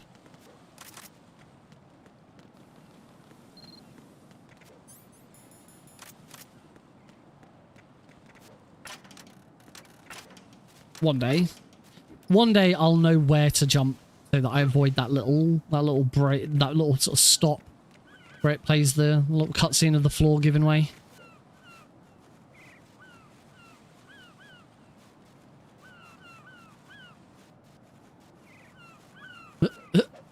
Oh, I thought that was... Well,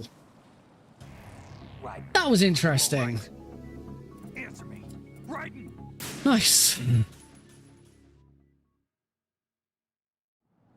And we're all the way back here.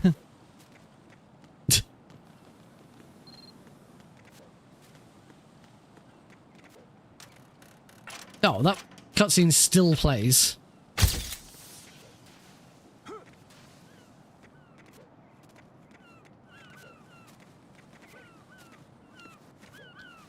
Oh dear. So, don't try and be as, you know, tricky. Make sure you're well over the line. That's where I went wrong. I've still got the stinger out because I haven't changed back yet.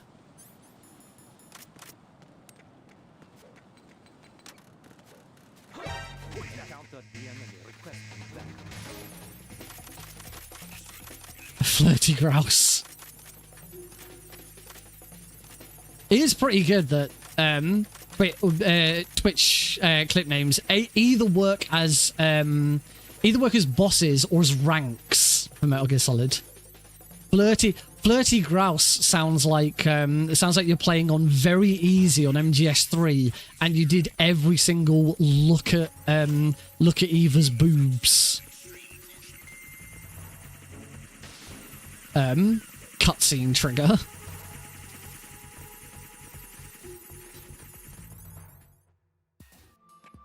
Into Shell 2. This is where the game starts to slow down a little bit. I won't be doing swim glitch. Not making up enough time for swim glitch at the moment. Run, ride and run, ride and run, run, run.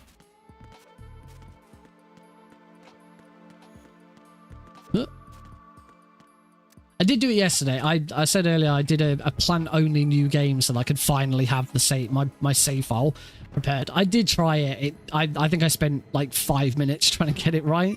It's definitely not worth it for me at the moment. Not unless something changes. A lot of practice. Here's how to swim.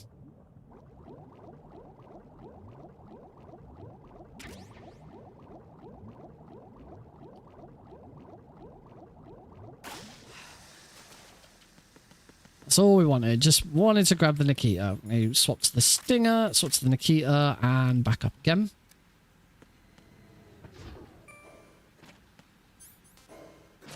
So we've now got the stinger on previous, ready for vamp.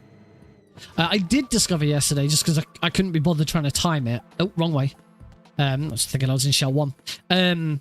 For me at least, I don't know if it's because I've been shooting too slow or something, but against Vamp, it's just faster to just push and hard, just have turbo on and just shoot the stinger with turbo on. Oh crap! Don't worry about timing it out.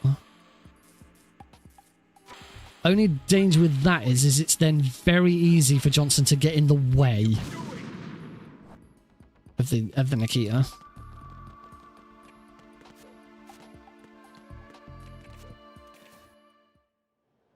Another set of codec and cutscenes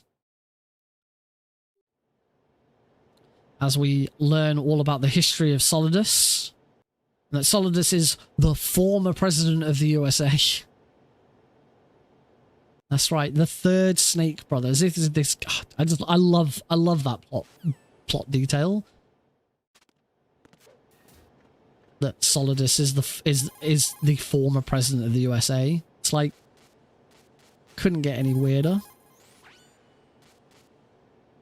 Oh, but it can. I took these photos. Snake's very proud of his photos. Snake did very well with taking those photos. He's a good photographer.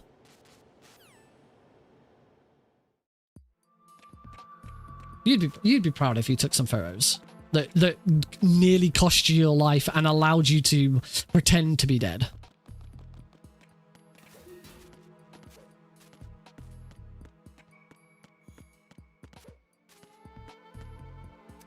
Tick, tick. Wait for the elevator. In we go. Like I said, no swim glitch. Not doing swim glitch. Not today. They don't use the actual photos they take. Yes, that is correct. The photo that's used is the photo from the right while stood on the balcony, which we never do in a speedrun. Actually, that's not true. I say you never do it in a speedrun. You do it in a dog tag speedrun. If you're doing all dog tags, you would take. I believe you take that photo. Can't remember, it's been so long since I did all dog tags for MGS2. Good run. A really interesting run, all dog tags for MGS2.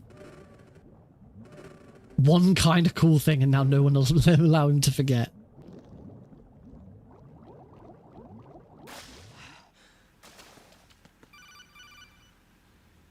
Alright, so as I said before, just turbo this fight. It's faster to just turbo it.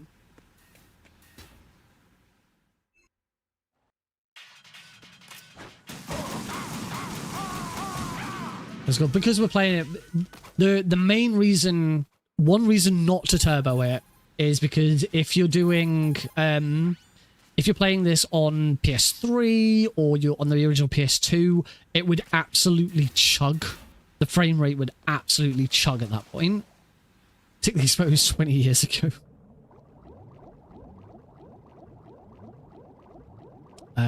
But playing on PC, I don't actually know what the I would assume that the Master Collection on console, except Switch, I bet the Switch chugs if you do that. I mean, if you timed your shot out, it would still chug on those systems, but it's not as bad as if you just just turbo or mash it. Right, off we go. I'm gonna attempt to do this without the use of the radar, because once I'm done with this, once I'm done with the Pentalogy, I've got a few ideas about what I want to do next. I've been wanting to learn Splinter Cell, because Splinter Cell was tied with Pokemon for a game to learn. I did Pokemon. I still do intend to do Splinter Cell again. Oh, the Switch does so. Oh, but it's only okay. If I was to learn a new Metal Gear, it would probably be Peace Walker, because I played a lot of Peace Walker on my Vita. Really enjoyed it, and think I'd probably do okay with the speedrun. Either that or maybe Rising Revenge. Maybe it's time to give Rising Revengeance a go. I don't know. But the other one that I do want to do is I'd like to learn MGS2 on European Extreme, because then I can do an Extreme trilogy of Metal Gear Solid. Because I can already do MGS1 Extreme, both console and PC. I can already do MGS3 European Extreme. So learning MGS2 European Extreme means I can do, I can do the Extreme version of this trilogy, which I think would be really cool to do. I also want to go back and learn Snake Eater 3D, just the 3DS version of Snake Eater, because when, I'm now, I don't know if it's because I'm streaming and recording, but for some reason now I get massive lag whenever there's insects on screen. I think it's because I'm recording.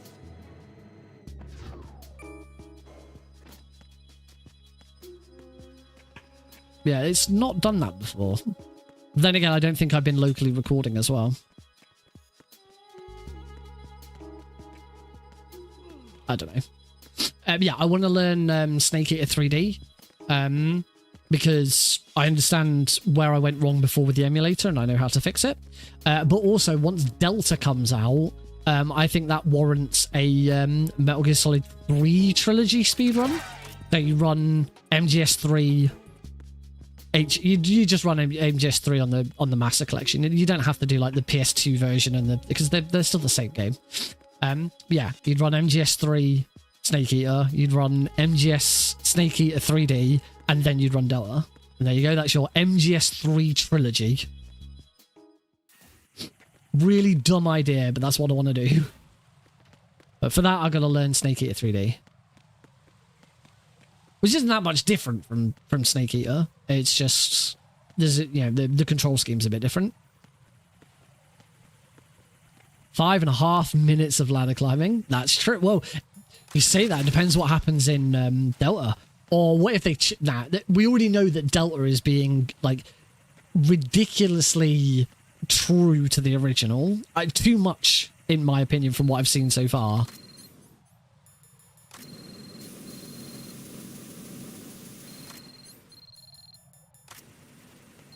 Oh, bugger.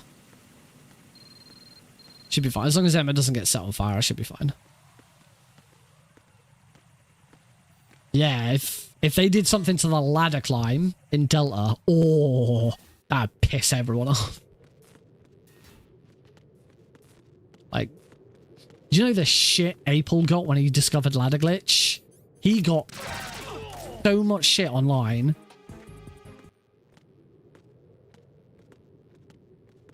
He got loads of praise, quite rightly. But he also got loads of shit from people like, oh, you shouldn't skip the ladder, it's the best bit, it's just disgusting, speedrunners ruin everything. It's like, shut up. Can't even do it in a normal run anyway. You can only do it in a freaking multi-segment run. Only ever performed it once. Successfully. Alright, it's time for the best piece of music in the game. Maybe in the series. Jury's out. Yeah, we are just chilling out with some Twilight sniping.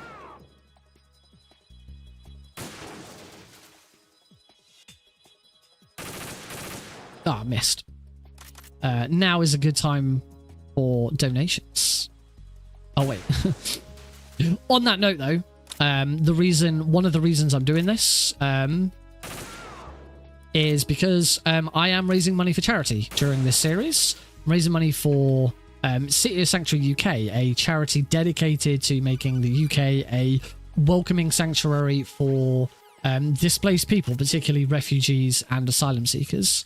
So if you would like to help me out with that charity fundraising, you can type !charity into the chat. It'll give you a good old link to the Just Giving fundraising page, and yeah, anything you can do. There is a target because you have to set a target on Just Giving, but I'm not actually fussed about what target I set.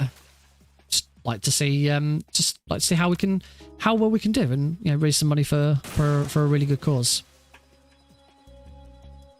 So yeah. That's it. I've said the bit I was going to say, and now there's nothing happening on the game.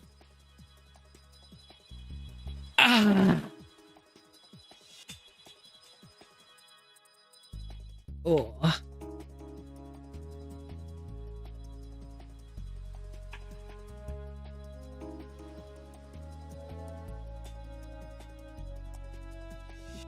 Oh.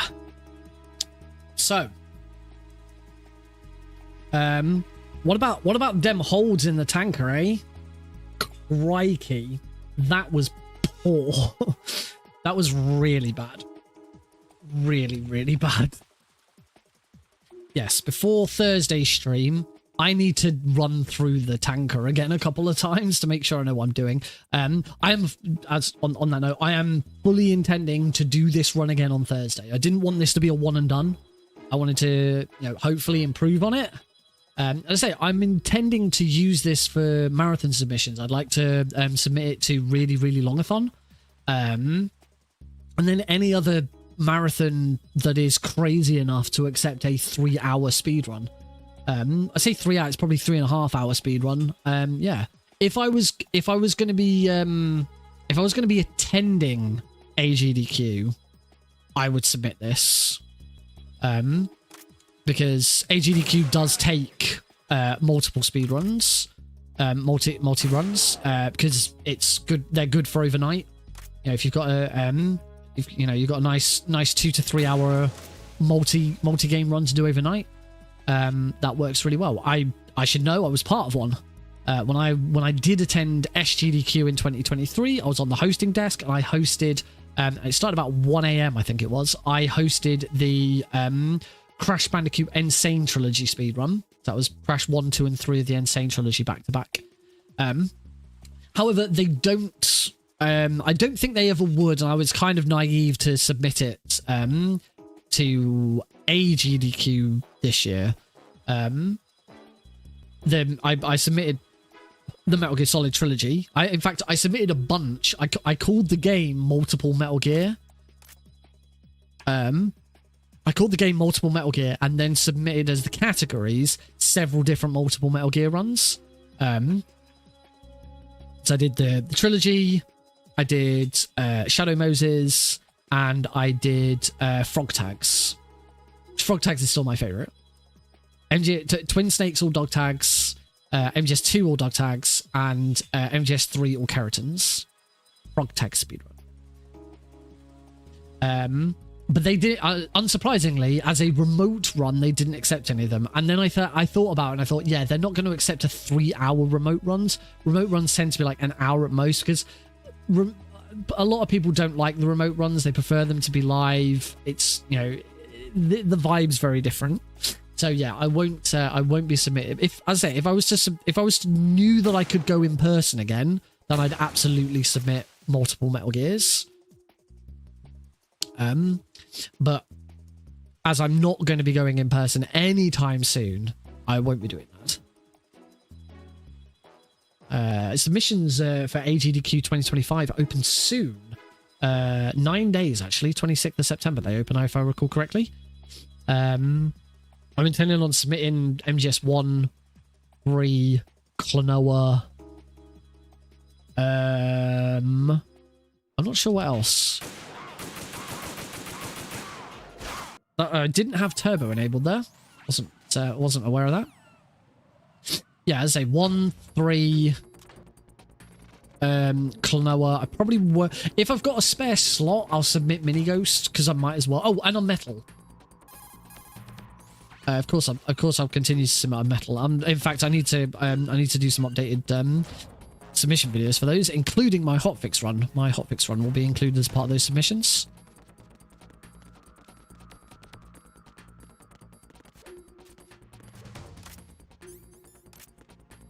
Little bit slow on that swap.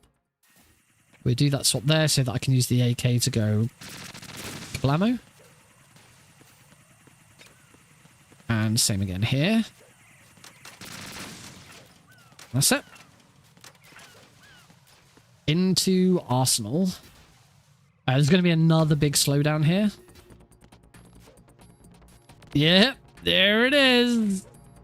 Need to find out what's causing this shit.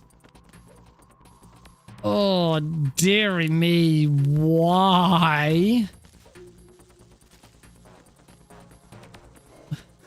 I say the only thing that's different recently, I believe, is that I'm now locally recording this speedrun, as well as I'm streaming. I've done streams of this run, and that hasn't happened.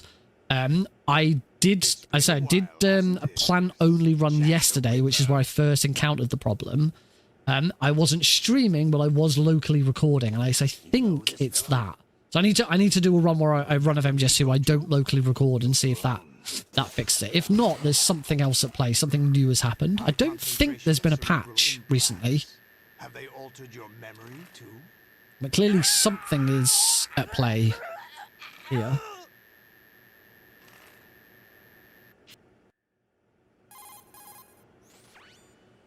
Also, as we are now 2.5 hours into this stream, I feel safe that I'm not going to jinx it by saying YouTube Vertical has not caused problems. I think I finally fixed it. I think I finally worked out where I've been going wrong all this time with YouTube Vertical and why it kept screwing the stream up.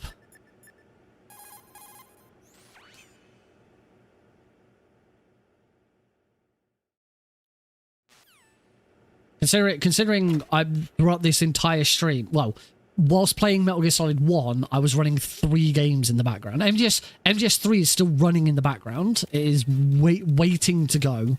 It's just on the loading screen. This is the only way of doing it and having the auto splitter work. There's somebody there. You can't get the auto splitter to work unless you have all 3 open from the start. So I'm not quite sure what I'm going to do when it comes to the all 5. Oh, I never get that. All I've got to do is get across. No! Ah, that's a shame. It's a bit of time lost there.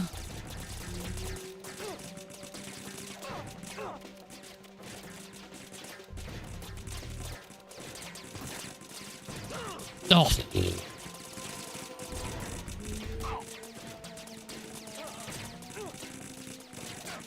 Oh, wow. I managed to punch this guy and then get bloody hit by the second guy. Or the guy chasing me. We're done with that now. Zhwing.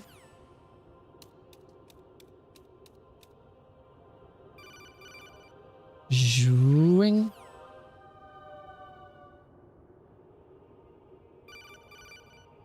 Zhwing.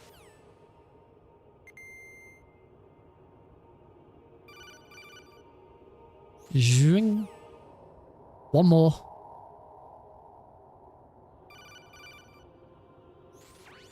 There we go, and now we get the rose call. Ugh.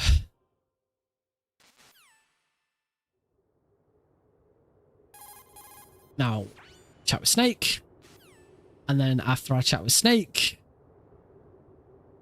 swing a sword. And now waiting with Snake. It never ends.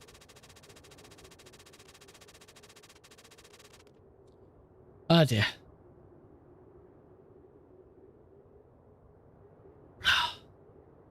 Yeah, quite what I'm going to do for the Master Collection Pentalogy.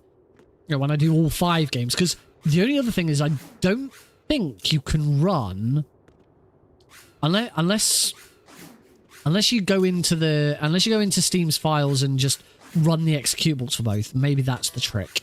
I don't know if you can run both Metal Gear and Metal Gear 2 at the same time because they're separate. Because Metal Gear Solid 1, 2, and 3 are all separate games according to Steam. They all have their own separate launchers, but it's one launcher to open Metal Gear and Metal Gear 2 Solid Snake. They're both part of the same. They're both part of the same launcher. Always get shot there. There's nothing you can do about that. That's it. Shouldn't get shot again.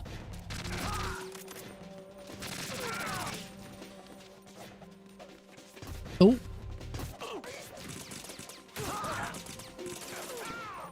There we go. I was just I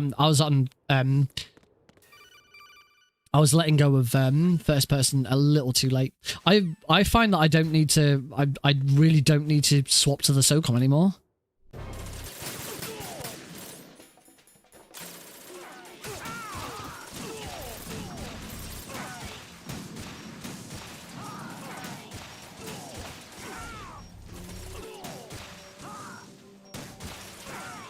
This is a much better angle for this. I always go too far up. Yeah, this is perfect. You don't even need to move. Just sit here and just so that as they come through the door, you should lock onto them.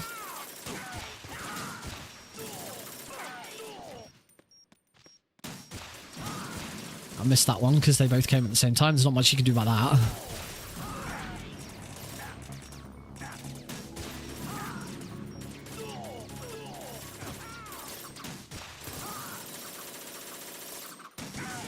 I think that's it. I think we're done. There we go. It came as a complete surprise. Now we get to... See, this is the one bit of just slow down in the run that I really don't mind. Because I just love listening to Solidus. He's great.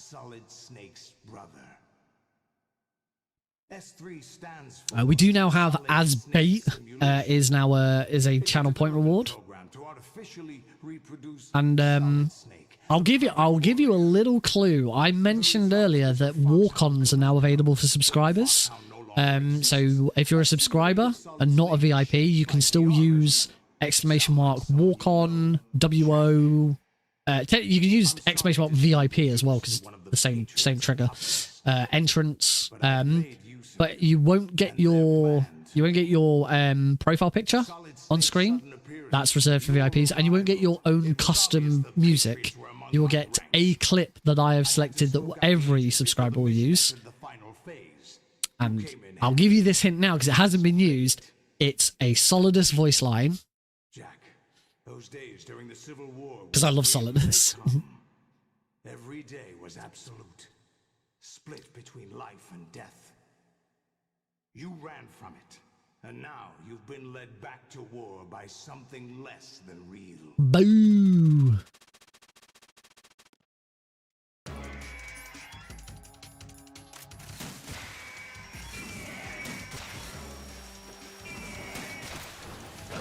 Oh, I didn't move back quickly enough there.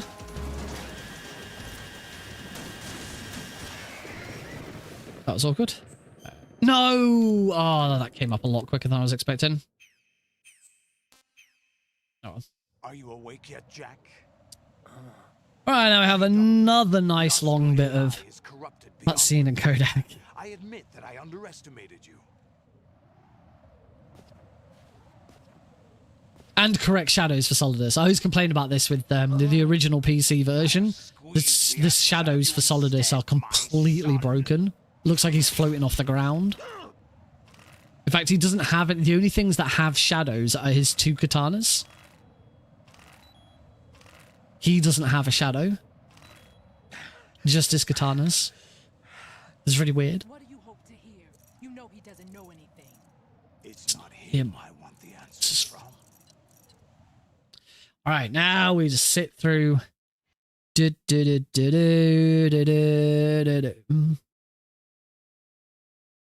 And more codec from AI kernel. Oh my gosh. I was wrong. He was fake all along. Yes, you finally made the monkey? No, it doesn't work anymore, does it?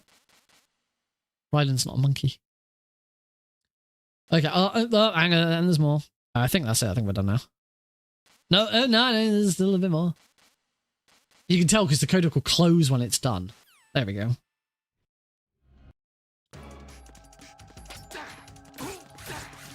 Oh no, I accidentally punched him.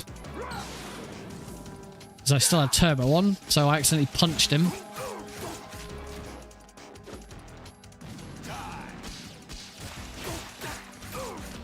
I don't know if that's going to trigger the second half. No, it isn't. He still needs one more hit. Yeah. a bit awkward. Oh well.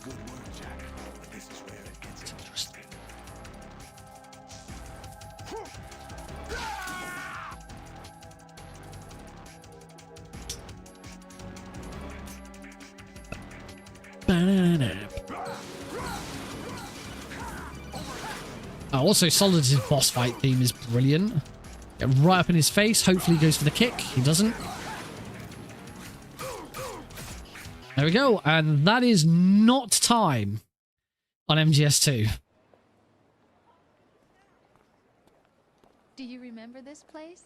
That is merely getting to the credits. Unlike Metal Gear Solid 1, we do still have to watch the credits for MGS2. For multiple Metal Gear games, you complete the game as is the requirement of the normal game. They still haven't checked up on that for MGS3.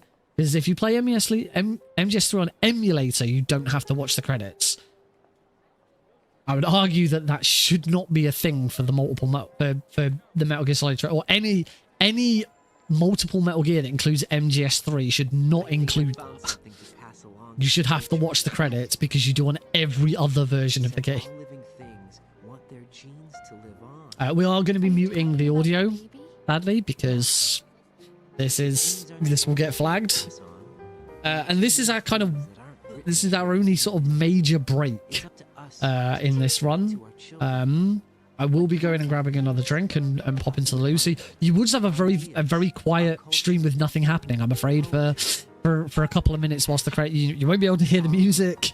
I won't be here because I'm going to pop to the loo because it's the only chance I've got. Yeah. This is for your ears only. Alright, now I'm going to mute the audio. So yeah, feel free to do whatever you want for 9 minutes. As I am going to quickly pop to the loo. We're not going to go to a break. We will just keep it going. But yeah, I'll be back. it's the only chance I've got. Oh, we're just about to hit 2 hours as well.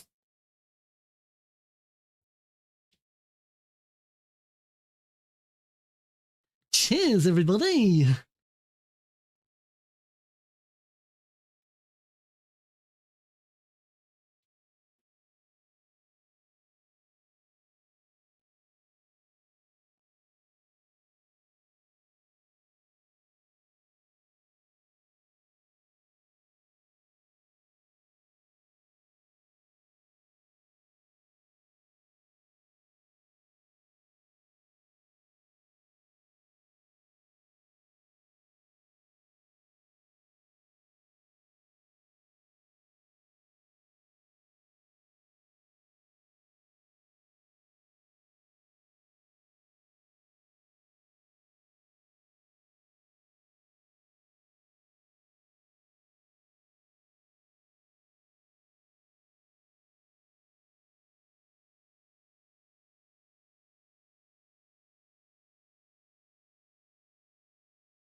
Welcome back, nerds.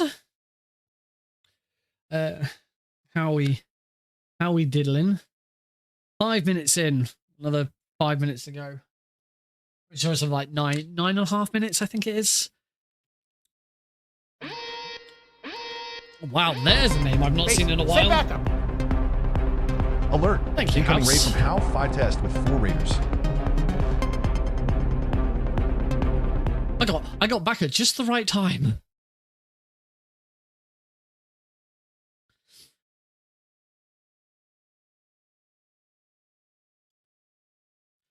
Yes, welcome everybody.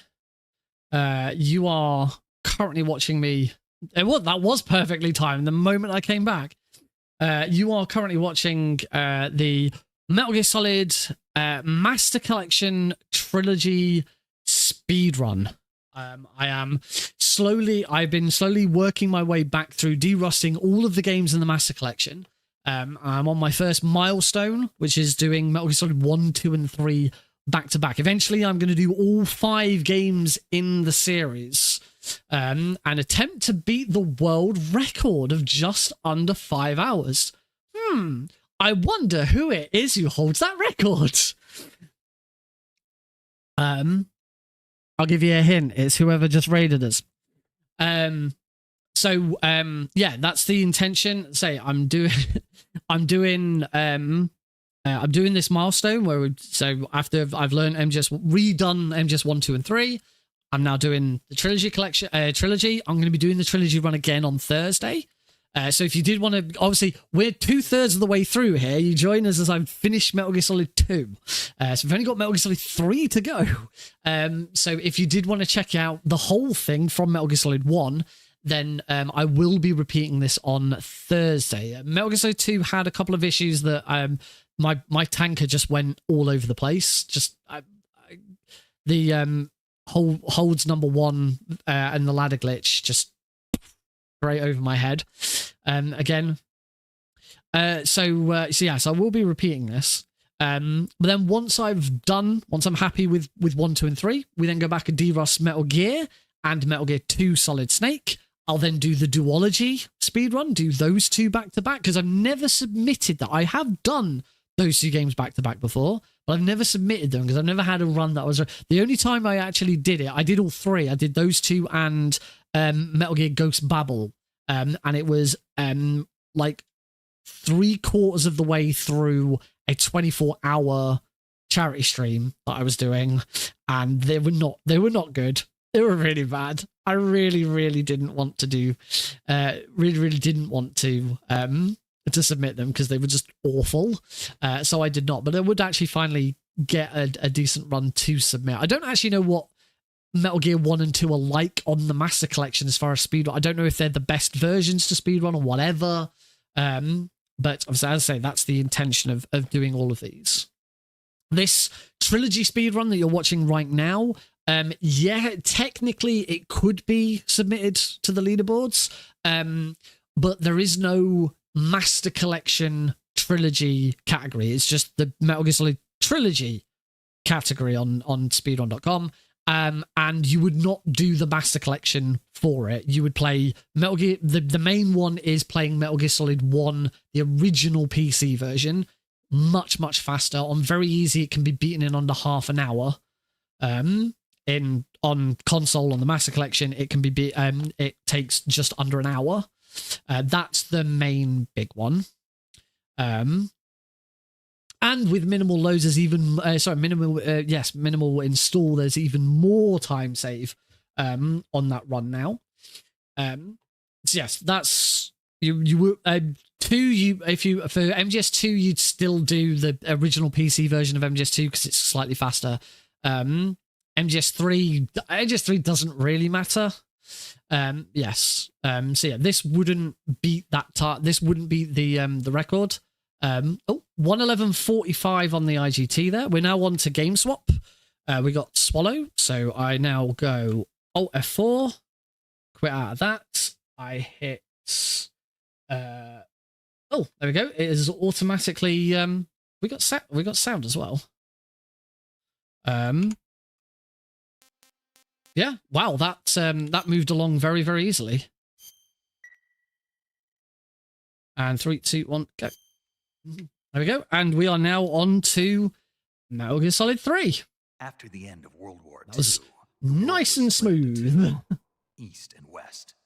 This marked the beginning of the era called the Cold War. Now, this is where the split might be a bit off.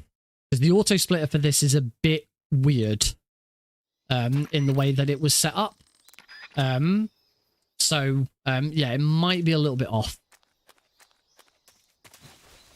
It hasn't been a problem before because I've just done all splits, but I wanted to streamline the splits down and only do... I didn't want every single split. So trying to do them slightly differently has been a bit awkward. Oh, my final point on like the trilogy as a whole. I don't really mind so much that this run couldn't beat the world record because I'm currently the world record holder.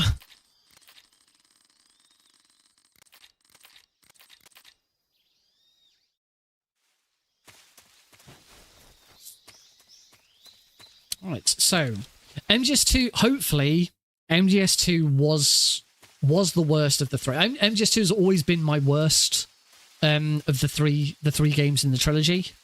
I'm a much better 1 and 3 runner. But yeah, there wasn't that much in 2 that kind of went wrong. They had a few deaths.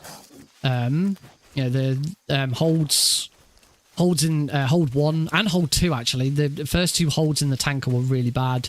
I fell off the perimeter fence because of course I did because I'm an idiot. That was really dumb. I'm glad I clipped that.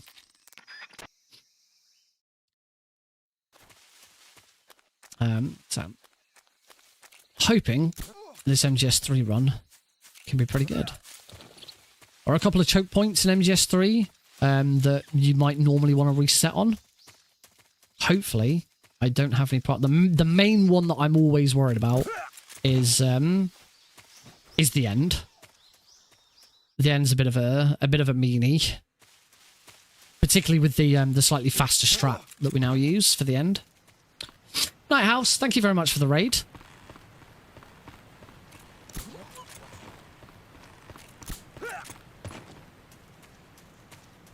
Oh, one issue with the raid though. Not with your raid, not with you raiding, as in with my setup, with all the StreamerBot changes. The latest event background is now red. I don't know why. It should be purple because my raid is from Twitch, so it should be purple and not red. It's red for YouTube stuff. Later.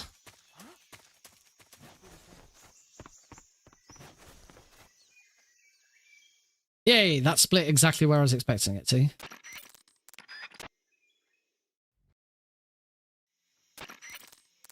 The red is weirdly soothing. As I'm not sure why it's... I need to have a look at the raid function and see... Because it's the raid action that then affects it. It's not... I don't have something separate that changes all of those. They all change when the event occurs.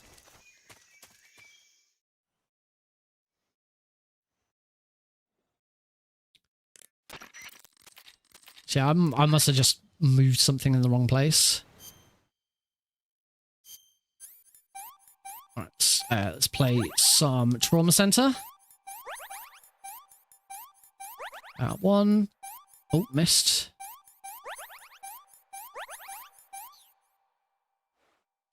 There's going to be a save boss here. Let's not get that save boss. Oh, splits are good so far. I do like doing not every split because it gives me an opportunity to come up with some split names. Like we're now on Meet Adam because that is our current mission. We never meet Adam. Well, we actually do meet Adam, but spoilers. Spoilers for a 20-year-old game.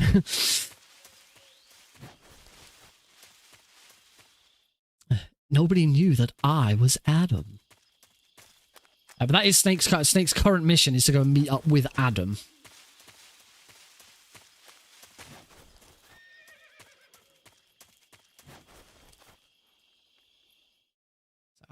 I hope this one works. The auto splitter the auto splitter for MGS3 PC is weird.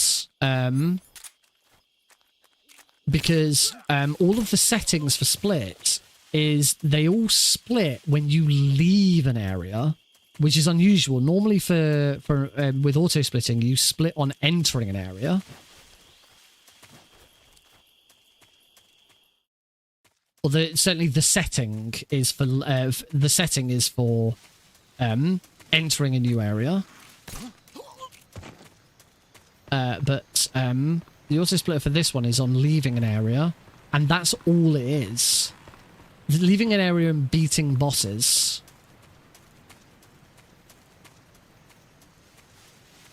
But it's not... Some leave areas have multiple ones for multiple times, but some leave areas are just one. So, for example, the pain. Leaving the cave is a split, and that will split twice. That setting splits twice. Once when leaving the cave to go into the pain fight, and then after the pain fight, leaving the cave to go into the cave branch outside. Right, we've got the Ocelot unit here. There is a save boss, and then I'm going to concentrate on this fight, because it's cool. The new way of doing it. Throw a stun grenade up there.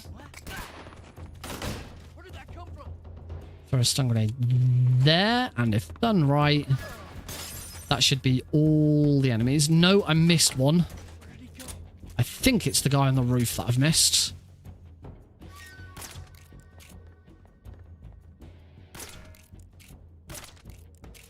Yeah, missed the guy on the roof. It's a shame. No, I can't see him. Where the hell is he? There he is. That was a bit slow, unfortunately. That first grenade wasn't... That first grenade should have got the guy in the guy on the roof. That's where that went wrong. Oh well, it happens. I'm still relatively fresh at that trick. As part of my D-Rust... My D-Rust for MGS3 was really interesting because I've been playing a lot of MGS3 over the last 12 months. So I didn't feel like I really needed a D-Rust at MGS3. So instead, MGS3 became about learning new tricks. So learning that new fight. There is a pain... there is a fear... do fear with the knife. There is a fury one that I'm not doing because it's like horrible. Oh damn it! And the end is a big one. There's a slightly different way of doing the end now.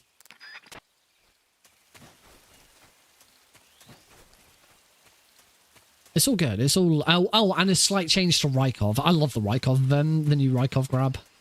It's really cool if you get it right. It is a tricky one. So all ready for repeating this run on Thursday. We've got a time save in MGS3. Big time saves in MGS2. How much more can we do? Little time saves in MGS1. We already determined that my MGS1 run of this was hey, welcome back, Silent. My MGS1 run of this was something like 9 seconds behind PB for the Master Collection. For the category, very far behind because PSTV, world record. I do still need to try and improve that because I had such a bad liquid fight. But now we're going to go and fight Ocelot.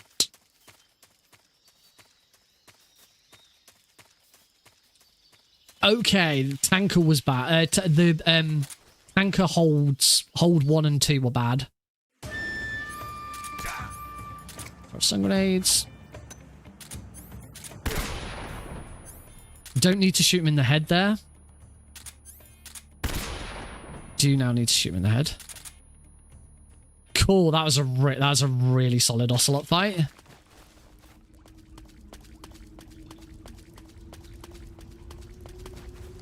I was really pleased with that. That was good. Yeah, apart from and I died right at the end of the Shell 1-2 connecting bridge. You know, just before you hit the ladder, you have to hang over the edge and go along.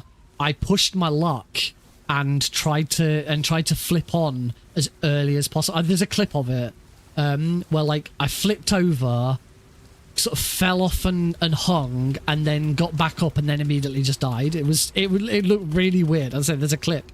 There is a clip of it because it was quite funny. But yeah, it's decent time saves available from MGS2. Right, hopefully, if I got the splits correct for this, we should split going into the pane. We should then not split upon beating the pane, but we should split upon leaving the pane's area.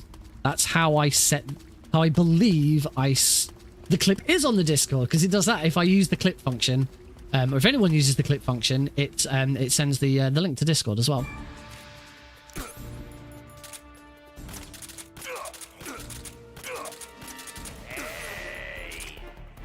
I was not supposed to shoot him with the handgun.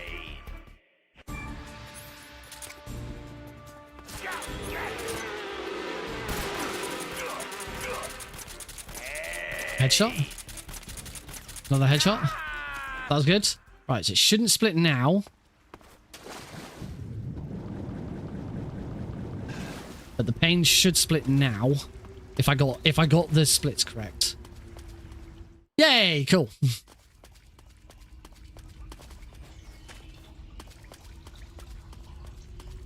I think I did the same for... I did the same for the Fury.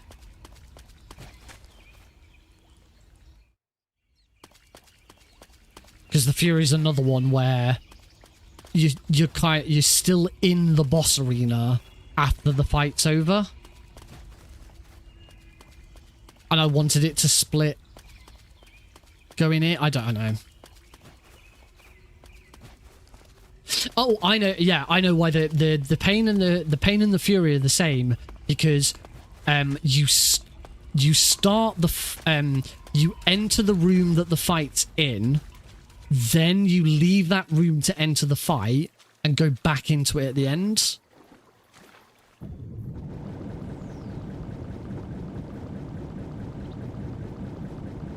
So for example, the Fury, the bit the walking around before the Fury, and then the walking around immediately after the Fury are all in the same room. The pain is the same. All three, the pre-pain, pain, and post-pain are all done in the same room. They're the only two fights that do it that way.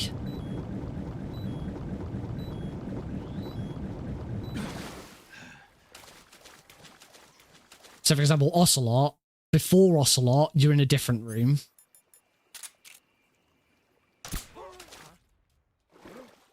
Before Ocelot is done in a different room. Ocelot is done in its own room, and then post-Ocelot, you're straight into the cave. That's an example of it doing that way.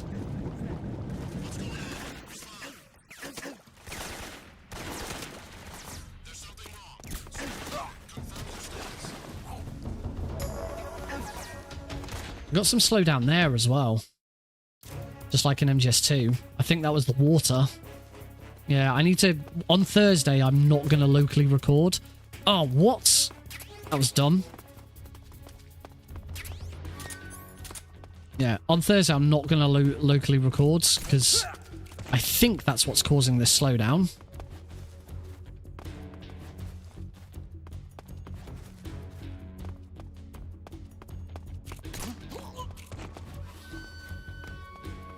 Doesn't really matter if I have a...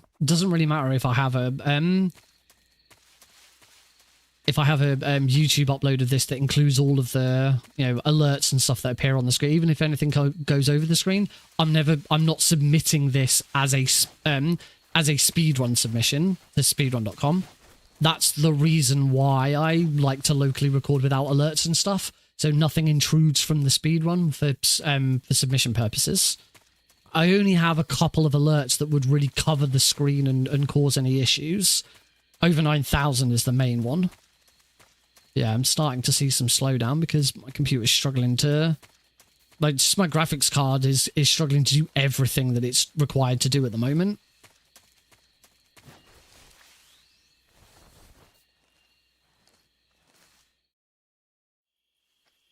There we go, split again because we're now in the lab.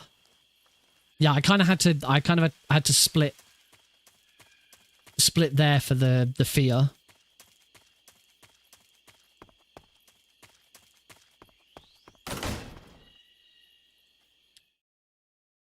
Because it's upon leaving. The fear's slightly different because it's only post fear and the fear fight are in the same room. Pre-fear isn't. Pre-fear is in a different... Oh, shit, I didn't swap back to the other camera, so I'm just going to stop. There we go. I hate being in the subsistence camera for that transition, because I almost always walk back up the stairs.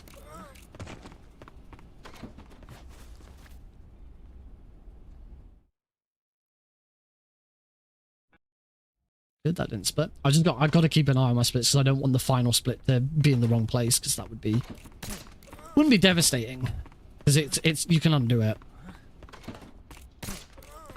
I once made a mistake. I've got a clip of it on my YouTube channel from years and years ago. Like we're going back 9 years when I used to speedrun Castle of Illusion. And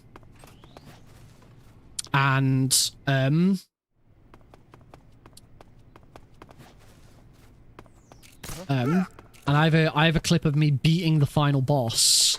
Well, not being the final boss. I thought I'd landed the final hit and I split just to end the run, and the run hadn't ended because I missed the hit. And at that point I was like, oh, so this is now dead because I've split live split and I haven't managed to, and I haven't done it. So that's over. What I didn't realize is that when you do that, live split is still running. After you've done your final split, the timer is still running in the background so that you can undo and it will continue. The timer only stops when you reset.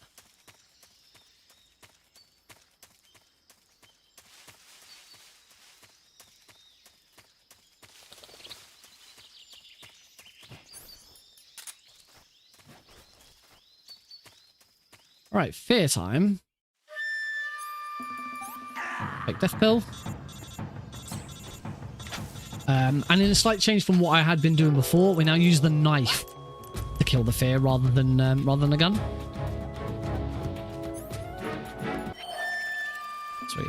Throw stun grenades. Throw it at the floor. Turn around. Equip the knife. And the fear is dead.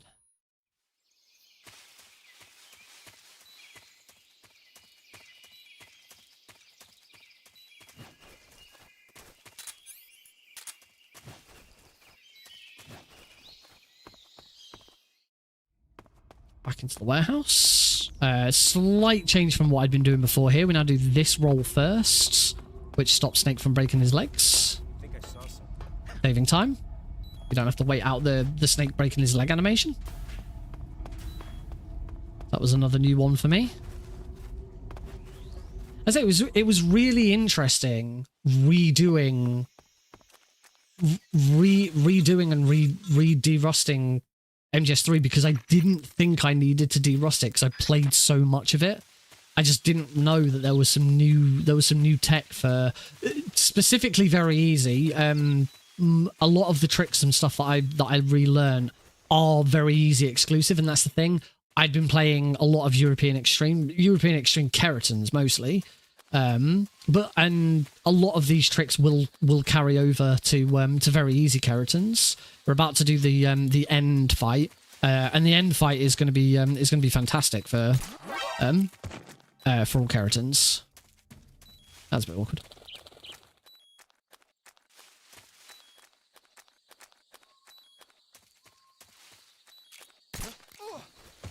Shoot that guy. So with the end, how the end has changed just very slightly. We don't immediately throw stun grenades at him anymore. We start shooting him first. There's one slight bit you have to be very careful with, and it's the first 2 shots. You need to shoot him in the head twice, and you need to do it in relatively quick succession. So we come and stand here. Yeah, I'm fine. And then throw a stun grenade.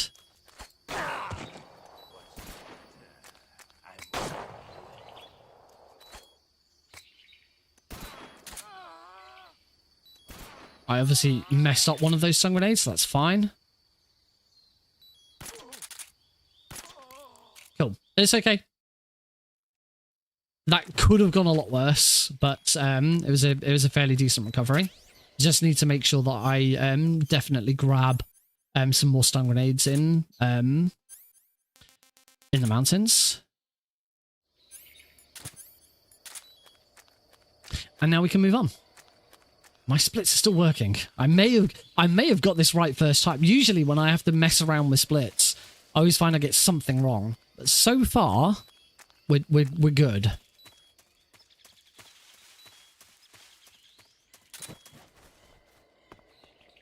All right. Krasnogorji Tunnel. The only use of the word Krasnogorji. No, it's not. The mountaintop's also called Krasnogorji is the name of the mountain. Anyway, I'm going to shut up.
Lovely. I even got to eat some of my hula hoops from the very start of the stream.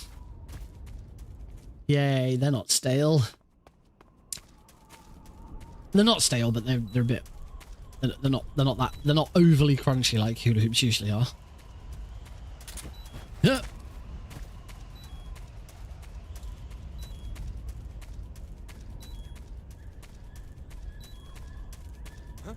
Huh? It was a cardboard box. Obviously. Hey, I type so.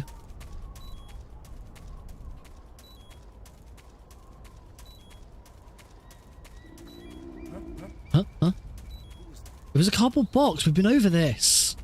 God, these guards. They're blind. Right, must grab these stun grenades because I ran out.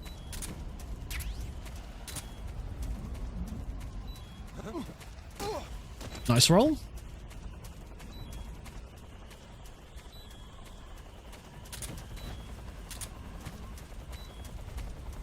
Caw.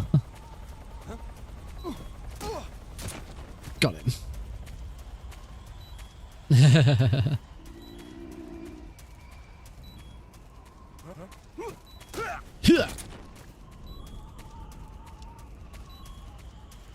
Hit him.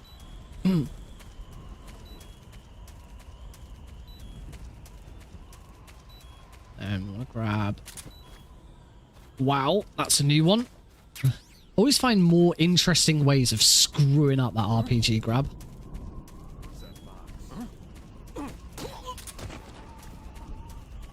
Yes, I got the box back out again. I didn't change to the subsistence camera. Oh, doesn't matter. It's only very easy. It's only European Extreme where you might have some problems with that. Even then, it's not that bad.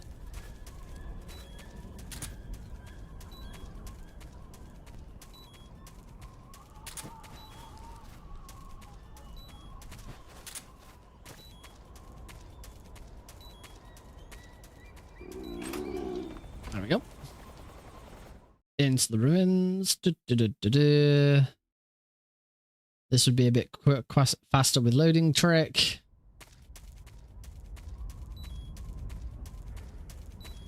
Actually, don't need the cardboard box out now, so I might as well put it away. Huh.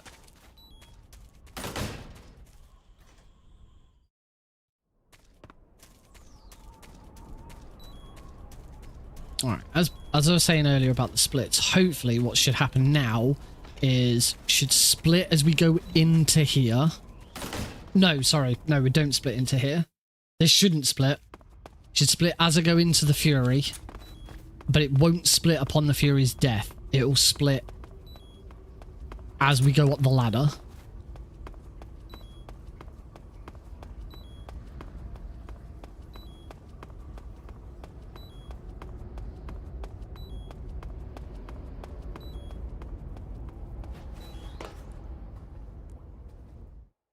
Alright, Old Soul Fury, I'm not doing the new Fury strat because it's too difficult.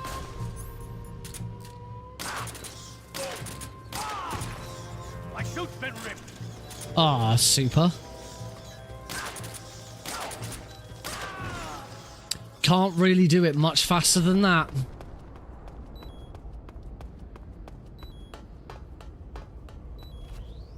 That was a beautiful Fury fight. Perfect RNG. It did exactly what I wanted him to do. Right, I should split now. Yay! See, it's all working. I got it all right. I'm going to get slowed down here because of the snow. No. Apparently not. Shoot him. Alright, coming up we got the slightly new Rykov grab. Hopefully, if I get it right.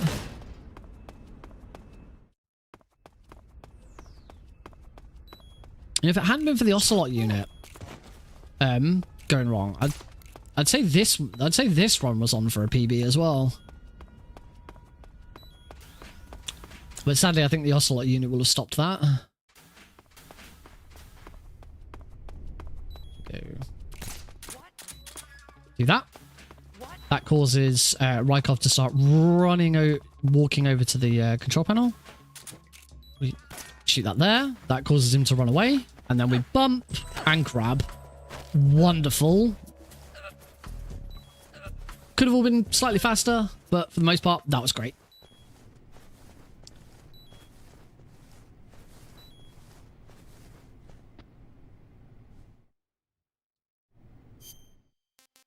Camouflage, mask, uniform, officer.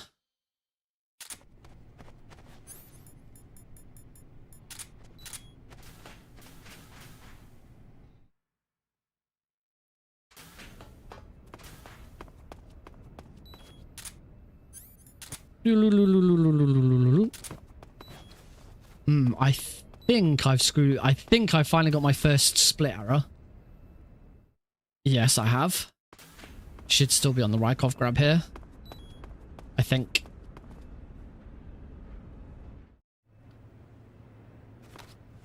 Okay, so I clearly got something wrong. 'Cause that should... Yeah, that was the split I was expecting.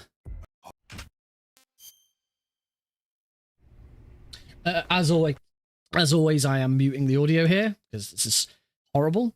Okay, so something Rykov grab and needs a little bit of fixing. I think I know how to fix that one. I know why that happened. That little corridor where I did the box glitch is the same room as where the Shagahod is. It's all part of one big room. So I've got a split for that room for when I finish planting the C4 and go into Volgin. So it's split as I left that room and went into the corridor. So I just need to get rid of the second corridor split and just keep that one for both. So Rykov grab will end as I go into that corridor. And presumably there is a Rykov grab. I've got a Rykov grab split still enabled. Because it also split upon finishing the cutscene with them, with putting Rykov in the locker. Now then, I hope you'll prove more entertaining than he was. I'll do my best to do the voice. But first, let's take a look at your body, shall we? What a beautiful body you have, like a newborn baby. So you get the voice lines, just not as good because it's by me, but you don't get any of the, but not for long. You don't get any of the horrible violence. Let's get started. What is your target? Is it the Shagahod? Or Sokolov? Maybe it's the Legacy. Answer me. Who is helping you? Who is you in here? You're a tough one, but even you must have your limits. I am a patient man.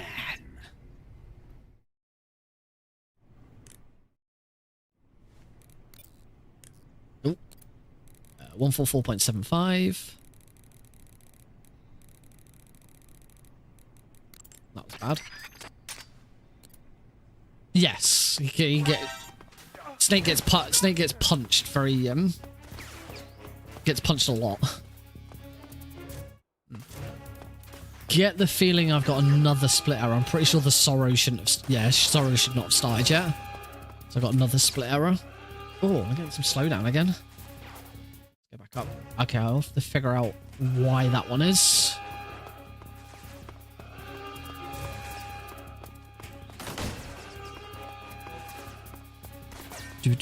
Bum, bum, bum. I wonder if that's because... I don't know. I wonder if that's because I've left that room again.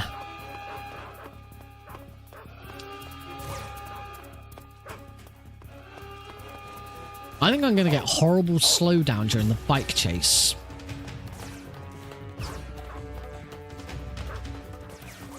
If I do, I will... I will stop the local recording. Because it must be that. It's the only thing that's different. So I finally figured out the setting that I'd got wrong for the YouTube vertical stream to completely chug OBS. It's because it wasn't using the same encoder as the rest of the stream. It was using a completely different one.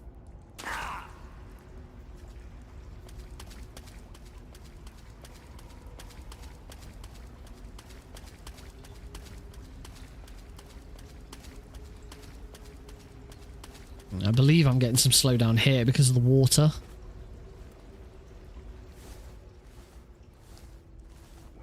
I guess the other thing to do actually would be to check my fan and see check my graphics card temperature and just see if it's overheating. It shouldn't be. I've got a liquid cooled PC and it, you know, won this PC in a competition. It's, you know, top of the range. Is this where people started using dual PC setups? I've never quite understood the purpose of a dual PC setup for streaming. Like what more do you need? I can understand if you've got like other displays and stuff going on elsewhere. Right, for this, we want the handkerchief. Equip said handkerchief, use it 3 times. That's going to cause Snake to fall asleep because he gets affected by the chloroform. And we instantly drown.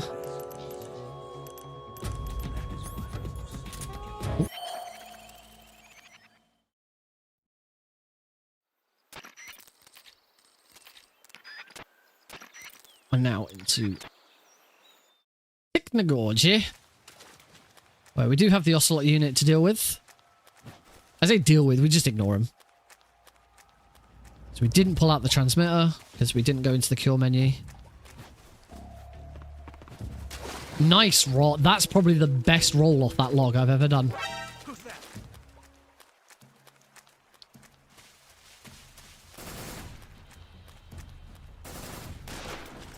Really don't want to get shot by that guy. And I didn't. Lovely. There's a save boss here. Make sure we don't trigger that. And I didn't. Alright, off we go.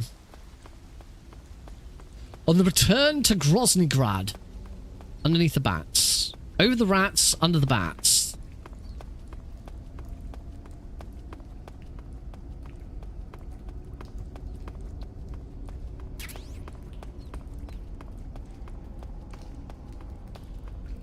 Go grab the cardboard box. Don't change my equipment and weapons here.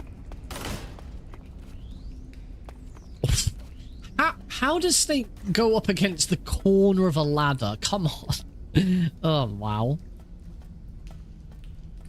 I want to do the menuing stuff here because we can put away that gun. Cardboard box B.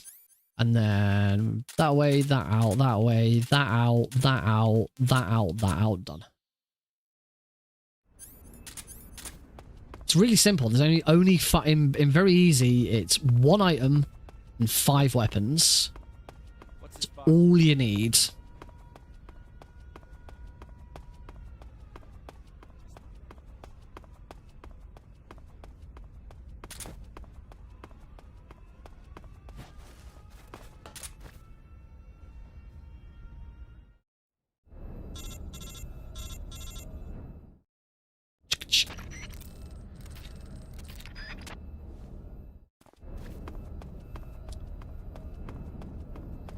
Don't forget to say hi to Knuckles, everybody.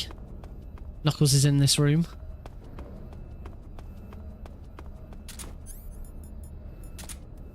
There's a channel point reward for that.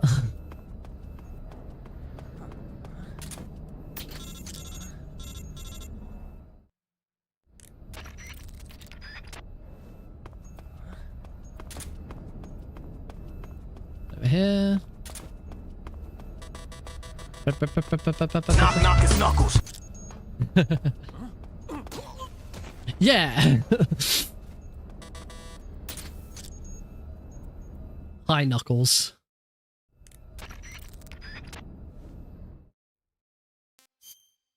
All right, it's time to kick Volgin's ass. Grab him, chuck him to the ground, equip the SVD, shoot him a couple of times in the head. And now do this. Nice. I think I shot him. I managed to shoot him in the head there. Whoops. All right. Yeah, if you can shoot, if you do get at least 1 shot to the head in that second phase, you don't have to wait for him to recoil. Because as you shoot him a few times, and then he recoils and he goes invincible again. And then as he comes out of it, you shoot him again. We're going to chill here. The easiest way of getting through this is to just chill out and not actually do anything. In very easy. Keep the easy gun out so that Snake doesn't lose stamina. And we just watch the cut. It is a pretty cool bike chase. You get to see how swift and agile the Shagohod is.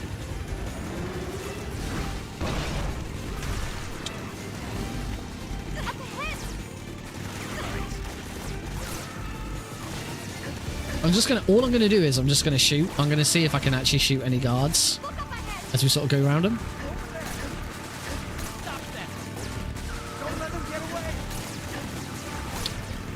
Snake's aim apparently is terrible. He won't aim at anyone. No, Snake! Snake, the other way! Turn around!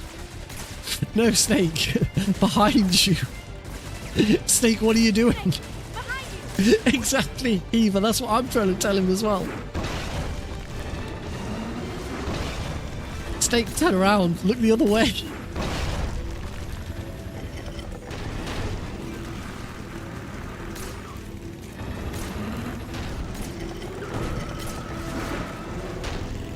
Well, I think it's safe to say I have successfully shot no one with my just shoot. Look at that swipe. I say it's so agile, the Shadow. You just swiped a tank out of the way. Probably pick my controller up ready. Oh, can I shoot anyone? Nope. No shooting of anyone.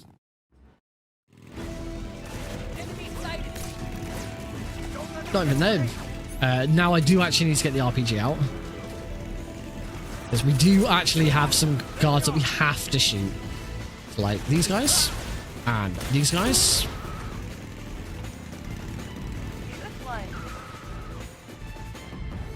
And that guy. Oh, nice shot. That's cool. And that guy. Oh, don't forget that guy. That's all of them. And that's it. The rest of the guys in this room you do not have to shoot. You can do. It's probably better that you do so you don't lose stamina. Blah! Such a lovely noise. Blah!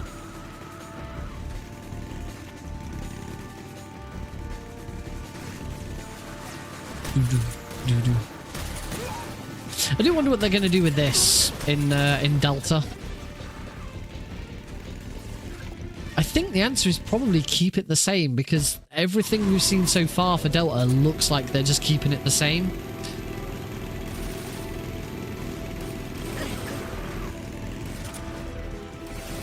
The problem is this was good. This was good back in, 2000 and... I would say 2003? 2004? I've got the original right there. I can't see the date on it.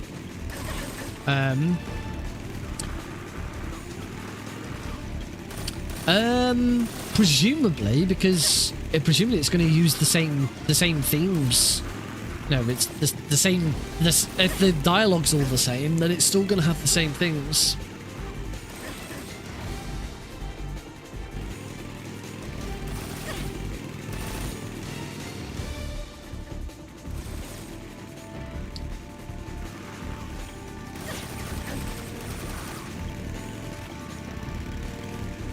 I remember when that first came out and the content warning was shown, and I saw so many people bitching and moaning about it. It's like, it's a single screen that you skip. Like, who cares? If you played the originals, you already know what the content of the game is, so it doesn't apply to you.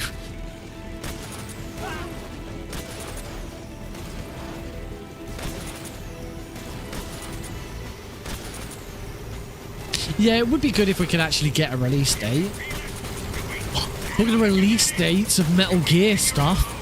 I might finally get the board game.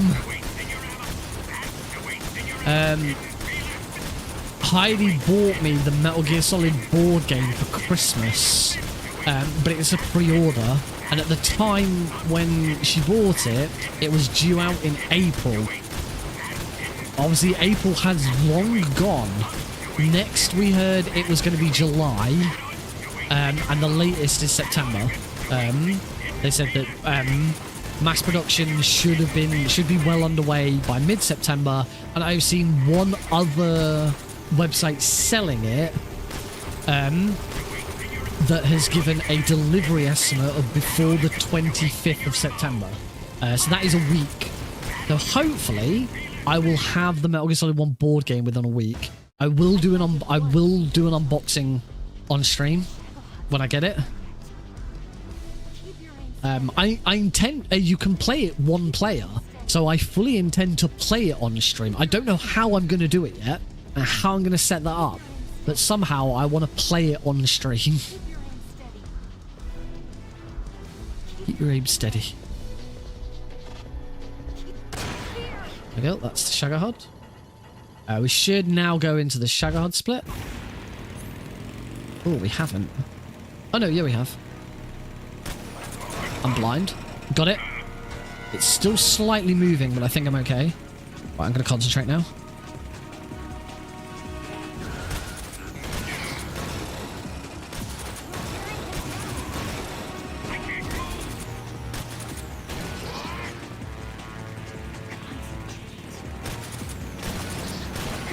Cool, that was okay. That nearly went wrong.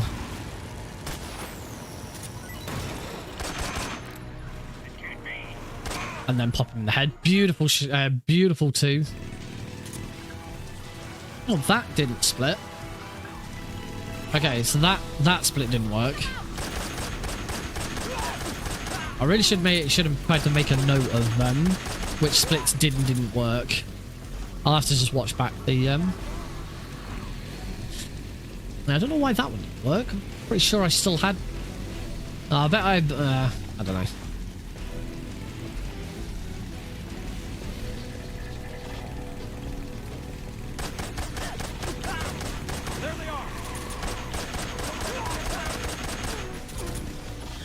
Oh, we're not far off the end of the run. We've still got an 11-minute credit sequence.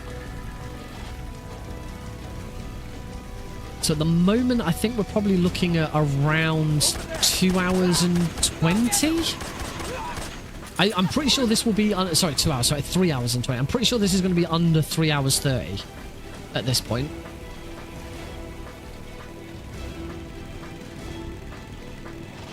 Which is good.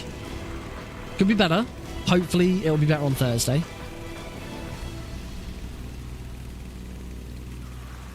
But I'm pleased. Mostly, apart from the splits in MGS3, which obviously need a little bit of work. I'm pleased with how this has come together. It's all worked out really nicely.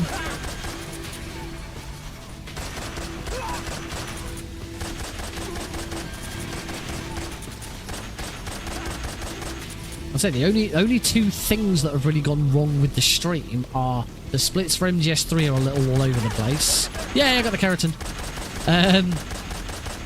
Die, Hellfrog. The splits for MGS3 have been a little all over the place. And for some reason the event background following House's raid is red and it should be purple. Oh, and when the keratin frog, when the keratin, the keratin bot chat mascot appeared, it didn't have the correct voice. That was the only other thing that went wrong. It didn't have the keratin voice. It was quite a while ago since we did that, by the way. There is if anyone hasn't seen yet, there is a new channel point reward to bring up my little keratin mascot and have him read your messages to me.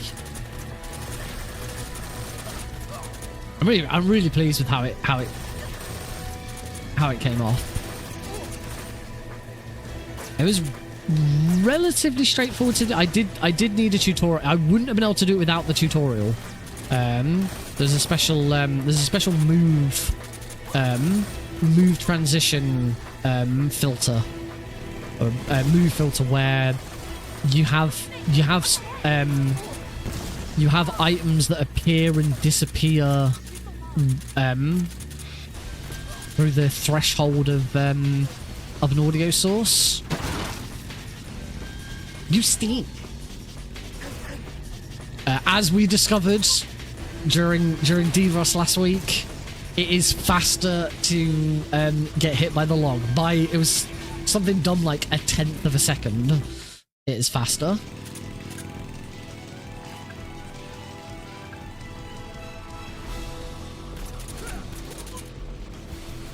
Yeah, I'm getting slowed down again because of the river. It was something daft like that. A message from one types low. Hi, everybody. Hi.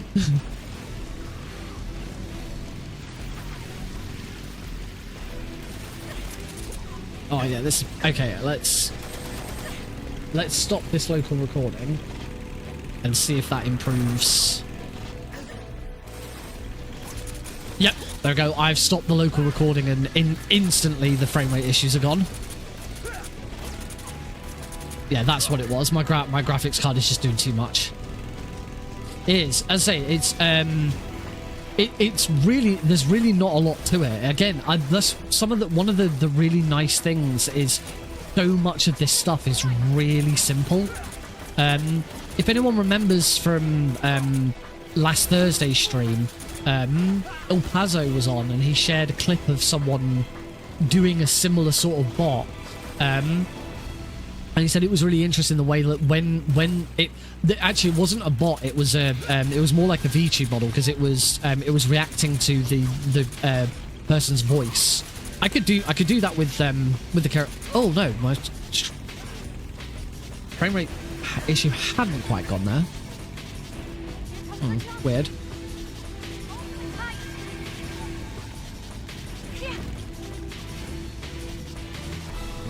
I don't know.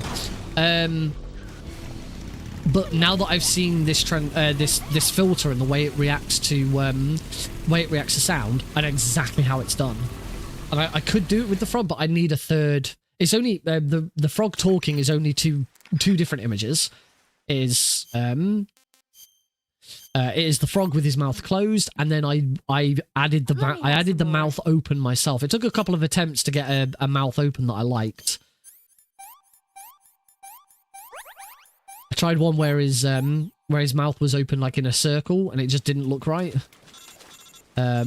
So eventually I did the big open mouth, and that worked. And yeah, all it is those two images on top of each other, slightly one of them slightly nudged. Because if it wasn't slightly nudged, there'd be no movement. It'd just be the mouth. You just see the mouth open and close, but with just moving it down slightly, you get like every time he talks, you get him like bobbing slightly, which looked a bit more natural. And yeah, it's just a threshold thing. The two images are attached to filters that recognize the threshold of that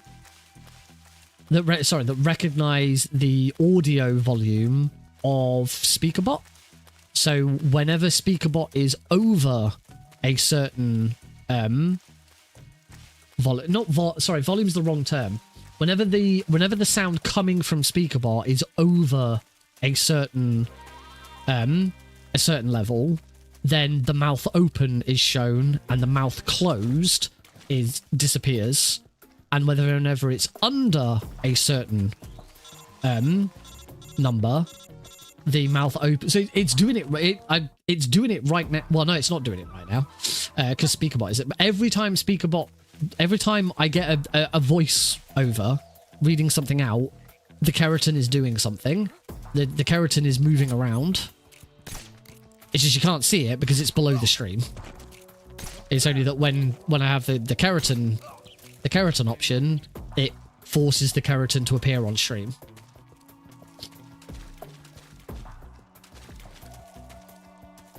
Which I also found a way of doing that was way easier than what I was doing before.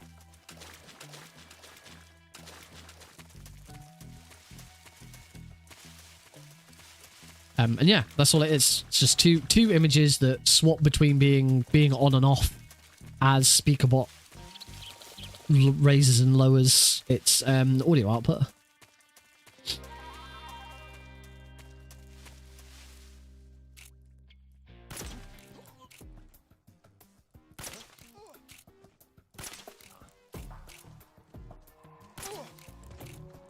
Really, the hardest bit of the whole thing was creating the mouth for him.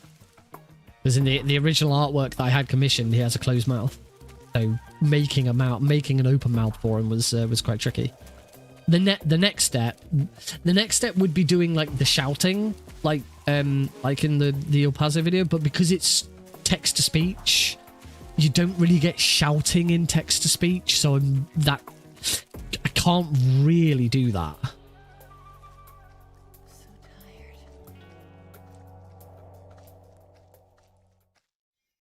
All right, gonna concentrate on the boss. Let's see what you're made of.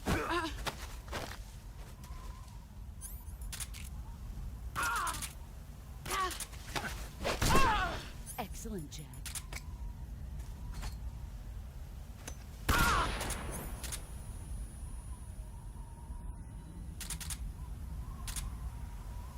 Yeah, deliberately making sure I'm behind her, so that when I do the throw, done. Beautiful boss fight. There we go. Just over 3 hours to beat the boss.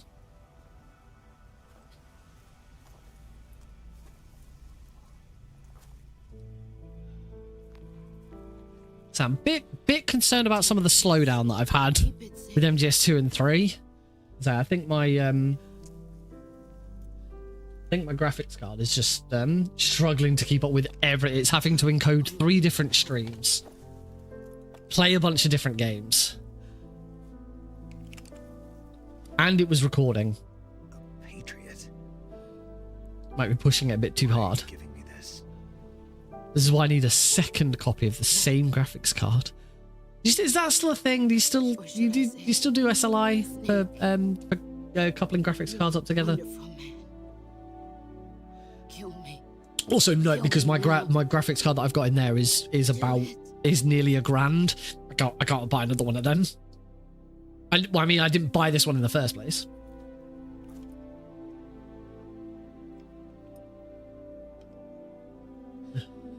There's only room for yeah, this will be under 3 hours and 15 minutes.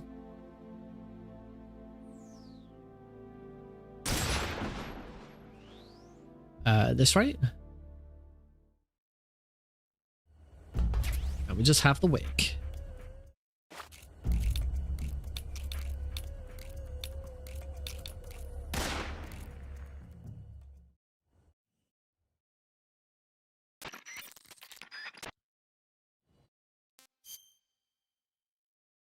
Once again, I'll be muting the audio because this song will get hit with copyright. Thanks, YouTube. And that's it. We've got... Oh, sugar. That split. Okay. There was a split there. I should investigate that one as well.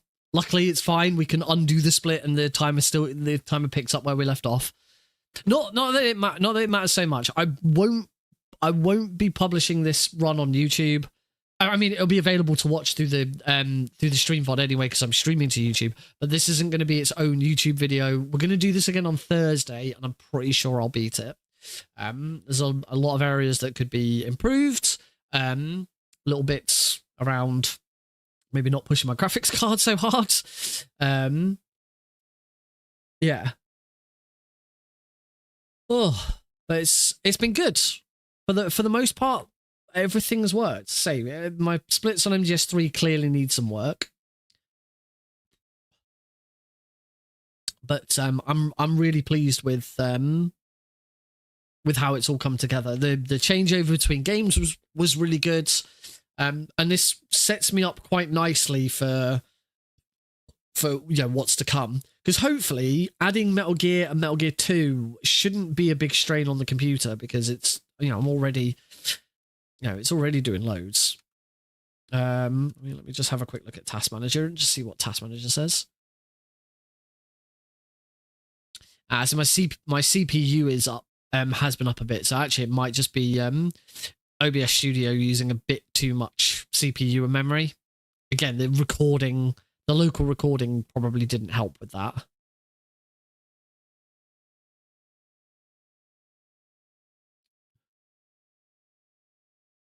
I'm running Parsec. Did you ever play Starfield? I never played. I've got a Starfield PC. Only ever played it. I never played it on this PC. I've got a Starfield branded PC and a Starfield branded. You can't really see from here. Obviously, I know Silent. I know you know this, but not everyone will know this. Starfield branded chair, Starfield branded PC, Starfield branded Xbox controller because I won them all. Never played Starfield on this PC. I played it once on my old PC, and yeah, it was Fallout in space, but with a lot more sitting around doing nothing. I imagine it's gotten better because it's something Bethesda is seemingly quite good at. Apparently they've done it with Fallout 76. In that Fallout 76 was absolutely shockingly bad when it first released, but now it's apparently in a pretty good state. I do have Fallout 76 installed. I just haven't got around to playing it. I often joke, despite being a speedrunner and streaming 2 nights a week, I actually don't play a lot of video games. The most amount of video games I play these days is on my Vita. I play on my Vita on the train. I play on. This might sound a bit mean. I play on my Vita whilst waiting for Alex to fall asleep. When I put him to bed, quite often he won't fall asleep. I'll read him a bedtime story, and then I'll say, right, hush time now, time to go to sleep. And he'll wriggle around a lot, or he'll move around a lot. And the problem is I can't keep getting involved. I can't keep getting involved. I can't keep moving him around or doing anything because that doesn't help. That just encourages him further. And the best thing to do is just ignore him until he falls asleep. The problem is a lot of the time, if you leave the room and he's on his own, he'll then get upset because he doesn't like being on his own. So quite often now in an evening, I'll put him down, I'll read him his bedtime story, I'll turn the light off, and I will just sit. We've got a nice chair in there now. I'll just sit and play on my Vita whilst he falls asleep. It's lovely. I believe I'm about to complete Uncharted and the Golden Abyss, I think it's called. Which I've talked about it on stream before. For a Vita game, it's very good. For an Uncharted game, it's all right. It has the same issue that I have with a lot of the Uncharted. Well, I say with a lot of the Uncharted games. I've only actually ever completed Uncharted 1. Zero Escape games. No, I've not heard of those. I've only ever completed Uncharted 1. I started Uncharted 2, but never finished it because I'd played through 1 and I was kind of bored by that point. The main problem that I have particularly with Golden Abyss is a lot of the parkour, the climbing sections is very handholdy. There's not actually much to it. For lack of a better term, it's a walking simulator. It's just a climbing simulator. You don't have much control. You just go in a direction and that's it. There's not actually that much gameplay. But the story's quite interesting. There's some nice puzzles. It uses the Vita in really cool ways. Like you have to wipe the screen to do chalk rubbings. You use the touch screen in combat. There's puzzles to reconstruct maps and things like that. So there's been enough in it to keep me engaged and keep me interested and finish it. As I say, the story's quite good. It's the Uncharted. One of the good things about the Uncharted games is the stories are really good. You know, Nolan North is a fantastic voice actor. He's brilliant as Nathan Drake. The rest of the cast are all really good. Maybe the same people. Maybe Danganronpa. Oh wow! And I know Danganronpa. I've never heard of AI Somnium. But yeah, I know Danganronpa. I've never played them because I'm not a big RPG fan. But I'll certainly have a look into them. I have been looking at some weirder and sort of out there Vita games. You know, looking on IMDb and Metacritic. You know, what were the best Vita games? I tried Gravity Rush and I couldn't get into it. I played through Sly Cooper because the Sly Cooper trilogy, the HD trilogy, was released on Vita, and then the fourth Sly Cooper game was also released on Vita. Played through Sly 1, enjoyed it, but understood that it is very much a game of its time. Sly 1 was just another platformer. It had the same kind of things that other it's, I wouldn't call it a Crash Bandicoot clone, but it was very much warp zones, get from start to finish. Sly 2, I started playing through Sly 2. I played the first. In fact, I think I'm up to the penultimate chapter of Sly 2, and it's fantastic. They really understood what they wanted to do with the series after that, and it feels more like a heist game. It's much more about being a thief than just completing platforming levels. You actually have plans, and you have to go through and complete actions to pull off the heist. But I got to a bit where Sly and the hippo, I can't remember the hippo's name, have been captured, have been arrested, and they're in prison, and you have to play as Bentley, and I can't get around the map as Bentley. It's really I'm struggling, so I've left that alone for a bit. Went and played Uncharted instead. Zero Escape, the Nonary games, the name of bundle of 2 games on Vita if you want to give it a look. They're visual novel-esque but have puzzles and a mystery game. That might be nice. I'm assuming as they're puzzles and they utilize the Vita's touchscreen, back touchpad, gyroscope. That's another one that the Uncharted does. You can use the gyroscope for aiming and stuff, which I absolutely refuse to do because I hate that kind of stuff. But the one forced gyroscope action that Uncharted does is sometimes when you're walking along a beam or like a thin, you're balancing on a beam. Drake will occasionally start to wobble, and he'll stop and try and regain his balance, and you have to. A meter comes up, and you have to try and keep it. Make sure you don't fall off. At some point, I'm gonna play Unmetal on it. I'm gonna play the original Vita port of. Well, I say Vita port, the original Vita version of Unmetal. I have it installed, but it won't run. I don't know what I did, but it won't play. So I still need to do that. Yes, they bought our story. It looks like this might not be under. This isn't going to be under 315. It's going to be under 320, but it's not going to be under 315. The secondary alert has been lifted as well. I don't think. And the Soviets still haven't discovered my true identity. I started playing Tearaway, and that was all right, but it got a bit. I don't know. It was a bit too gimmicky for my liking. Continue my activities as a contact for the new government. Yeah, I started Tearaway. I started Wipeout 2044, which is really good. Oh, it is going to be under 3. It is going to be under 315. Always at the CIA's disposal. Mr. Director. Here's hoping it splits. Should do. Yay. There we go. We have a 107.57 on the IGT for MGS3. And that is the Metal Gear Solid Master Collection Trilogy in 3 hours, 14 minutes, and 3 seconds. So there are some issues along the way. MGS2 Tanker was pretty poor. MGS3 and MGS2 and 3 both had some slowdowns.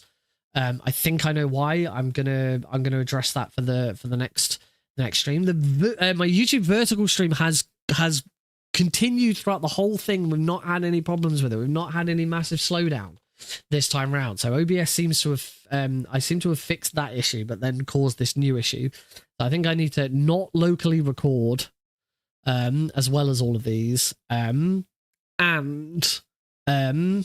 probably knock down, because one of the thing that changed not too long ago was the whole Twitch enhanced broadcasting, where you send out multiple encodes of your stream, so you can watch this stream in multiple different views in different resolutions. I think there is an option to throttle it so that you only send out a certain number. I don't know how much of a difference that will make. But I don't know. There's clearly something still a bit off at the moment. My water tank in the PC's dropped a little bit, so maybe I need to put some more water in it. I don't know. I should have at some point I should have a look at what's going on with temperatures and stuff and make sure that's not a factor in any of this. Yeah, this has been a really, really cool stream. I'm really pleased. As I say, I'm pleased most of all with how smooth a lot of it went. The transition from 2 to 3, I barely had to do anything, and I know why. It's because of the way that they're set up. OBS kind of considers MGS 2 and 3 to be the same game because it's the same. It's almost this. It's not the same executable, but I don't know. They're so similar that it considers them the same game. So as soon as I finished MGS 3, the game focus MGS 2, the game focus immediately went on to MGS 3 because it sort of considered it to be the same thing, which was interesting. There are other things that could be done to smooth some of this out, but I'm really pleased with how it's gone.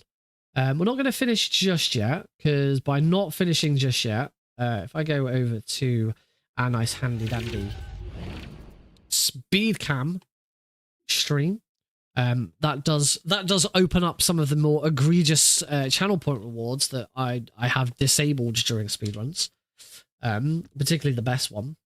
One thing I do want to try and get an idea from with these channel point rewards, particularly from long time users, I'd like eventually to bring the costs of all these channel points down.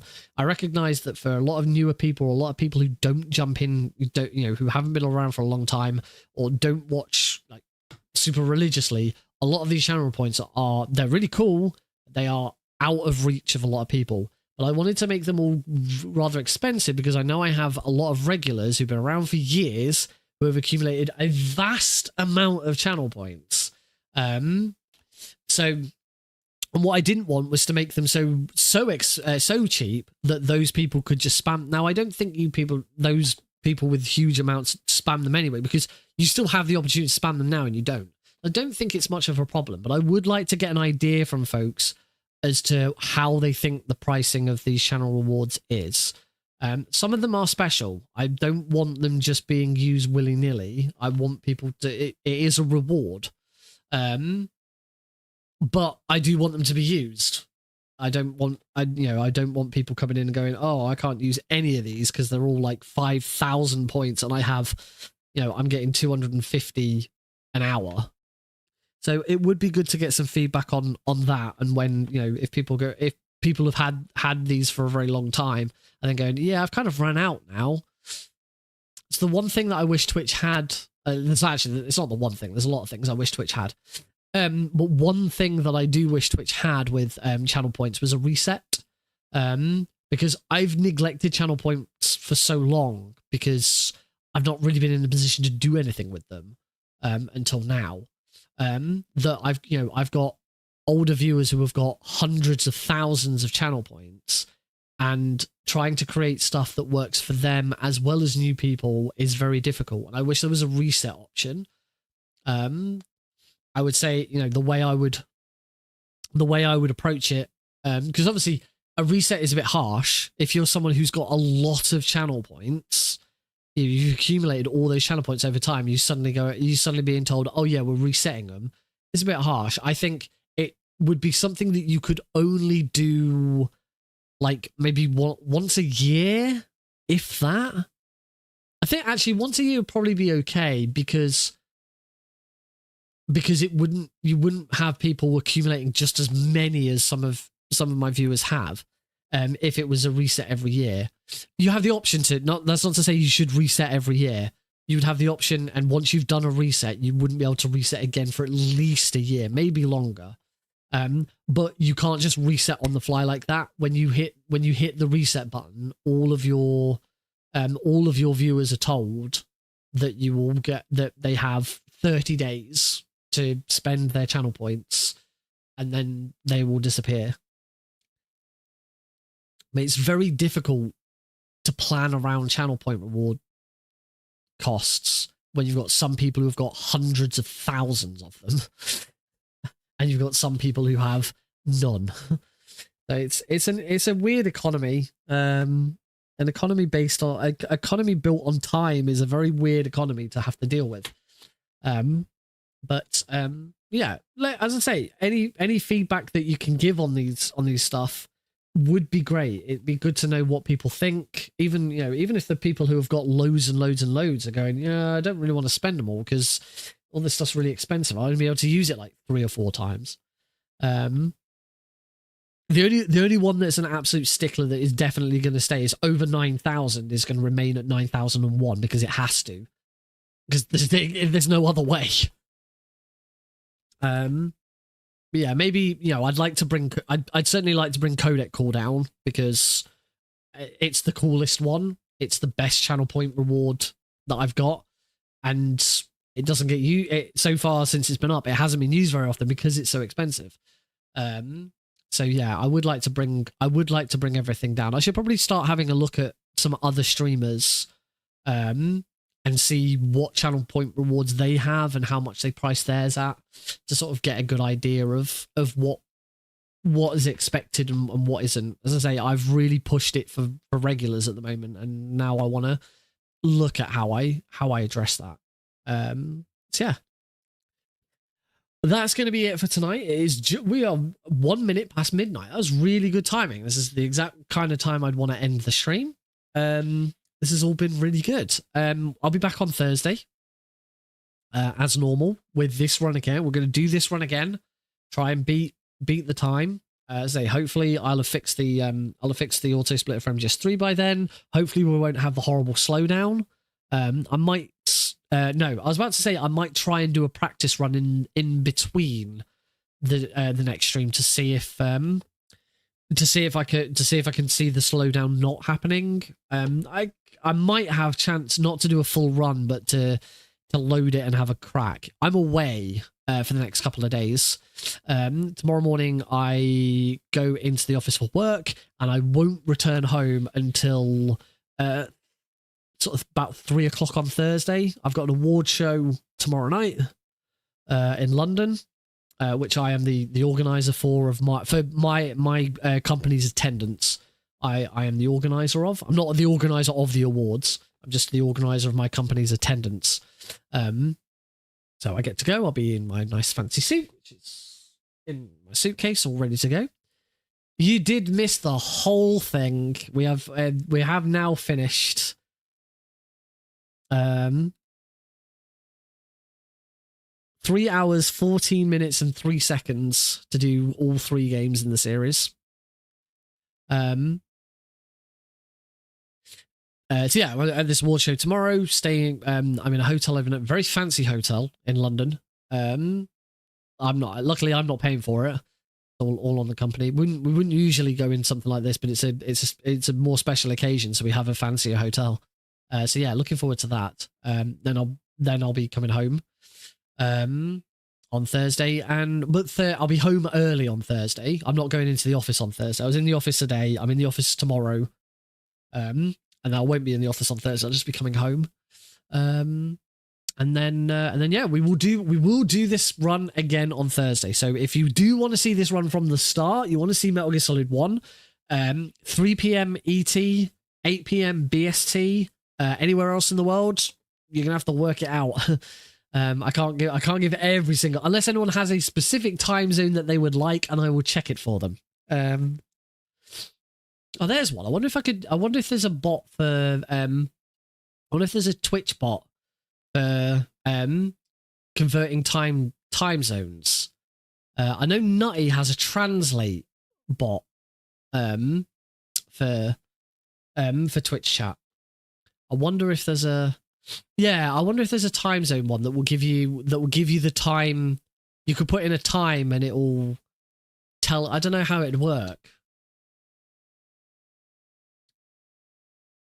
I think the way I'd want it to work is I'd want to type in !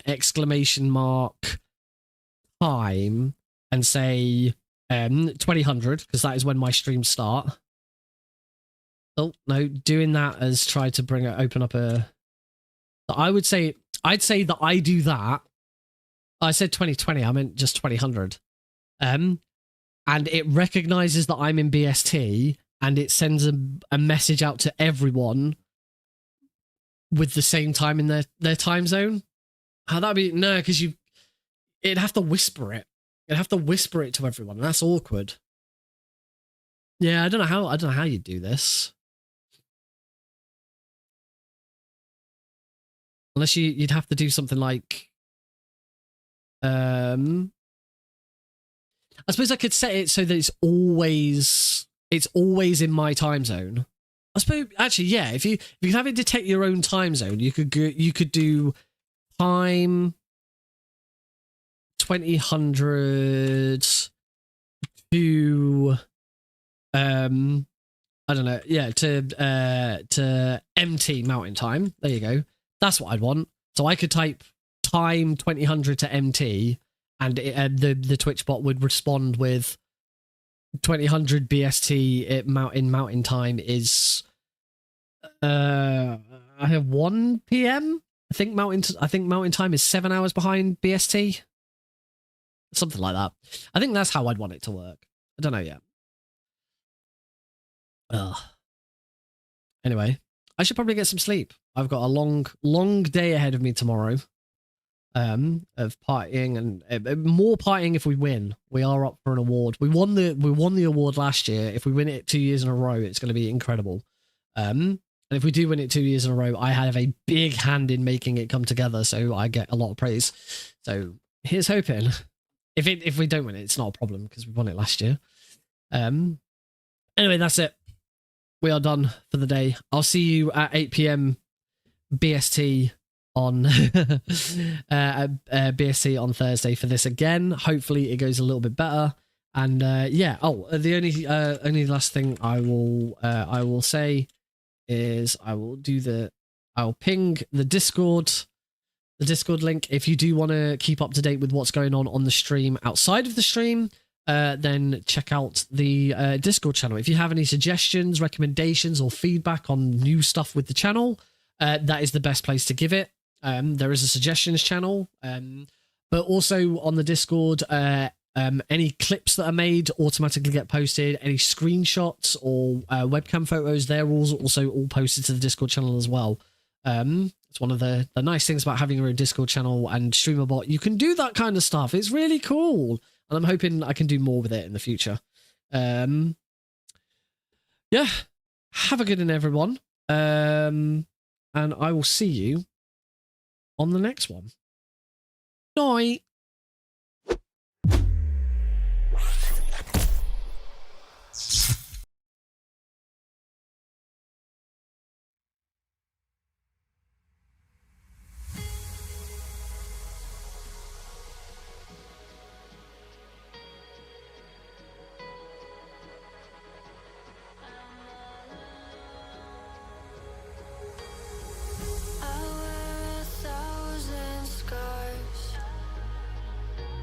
Cover them up so you don't see beyond the mask.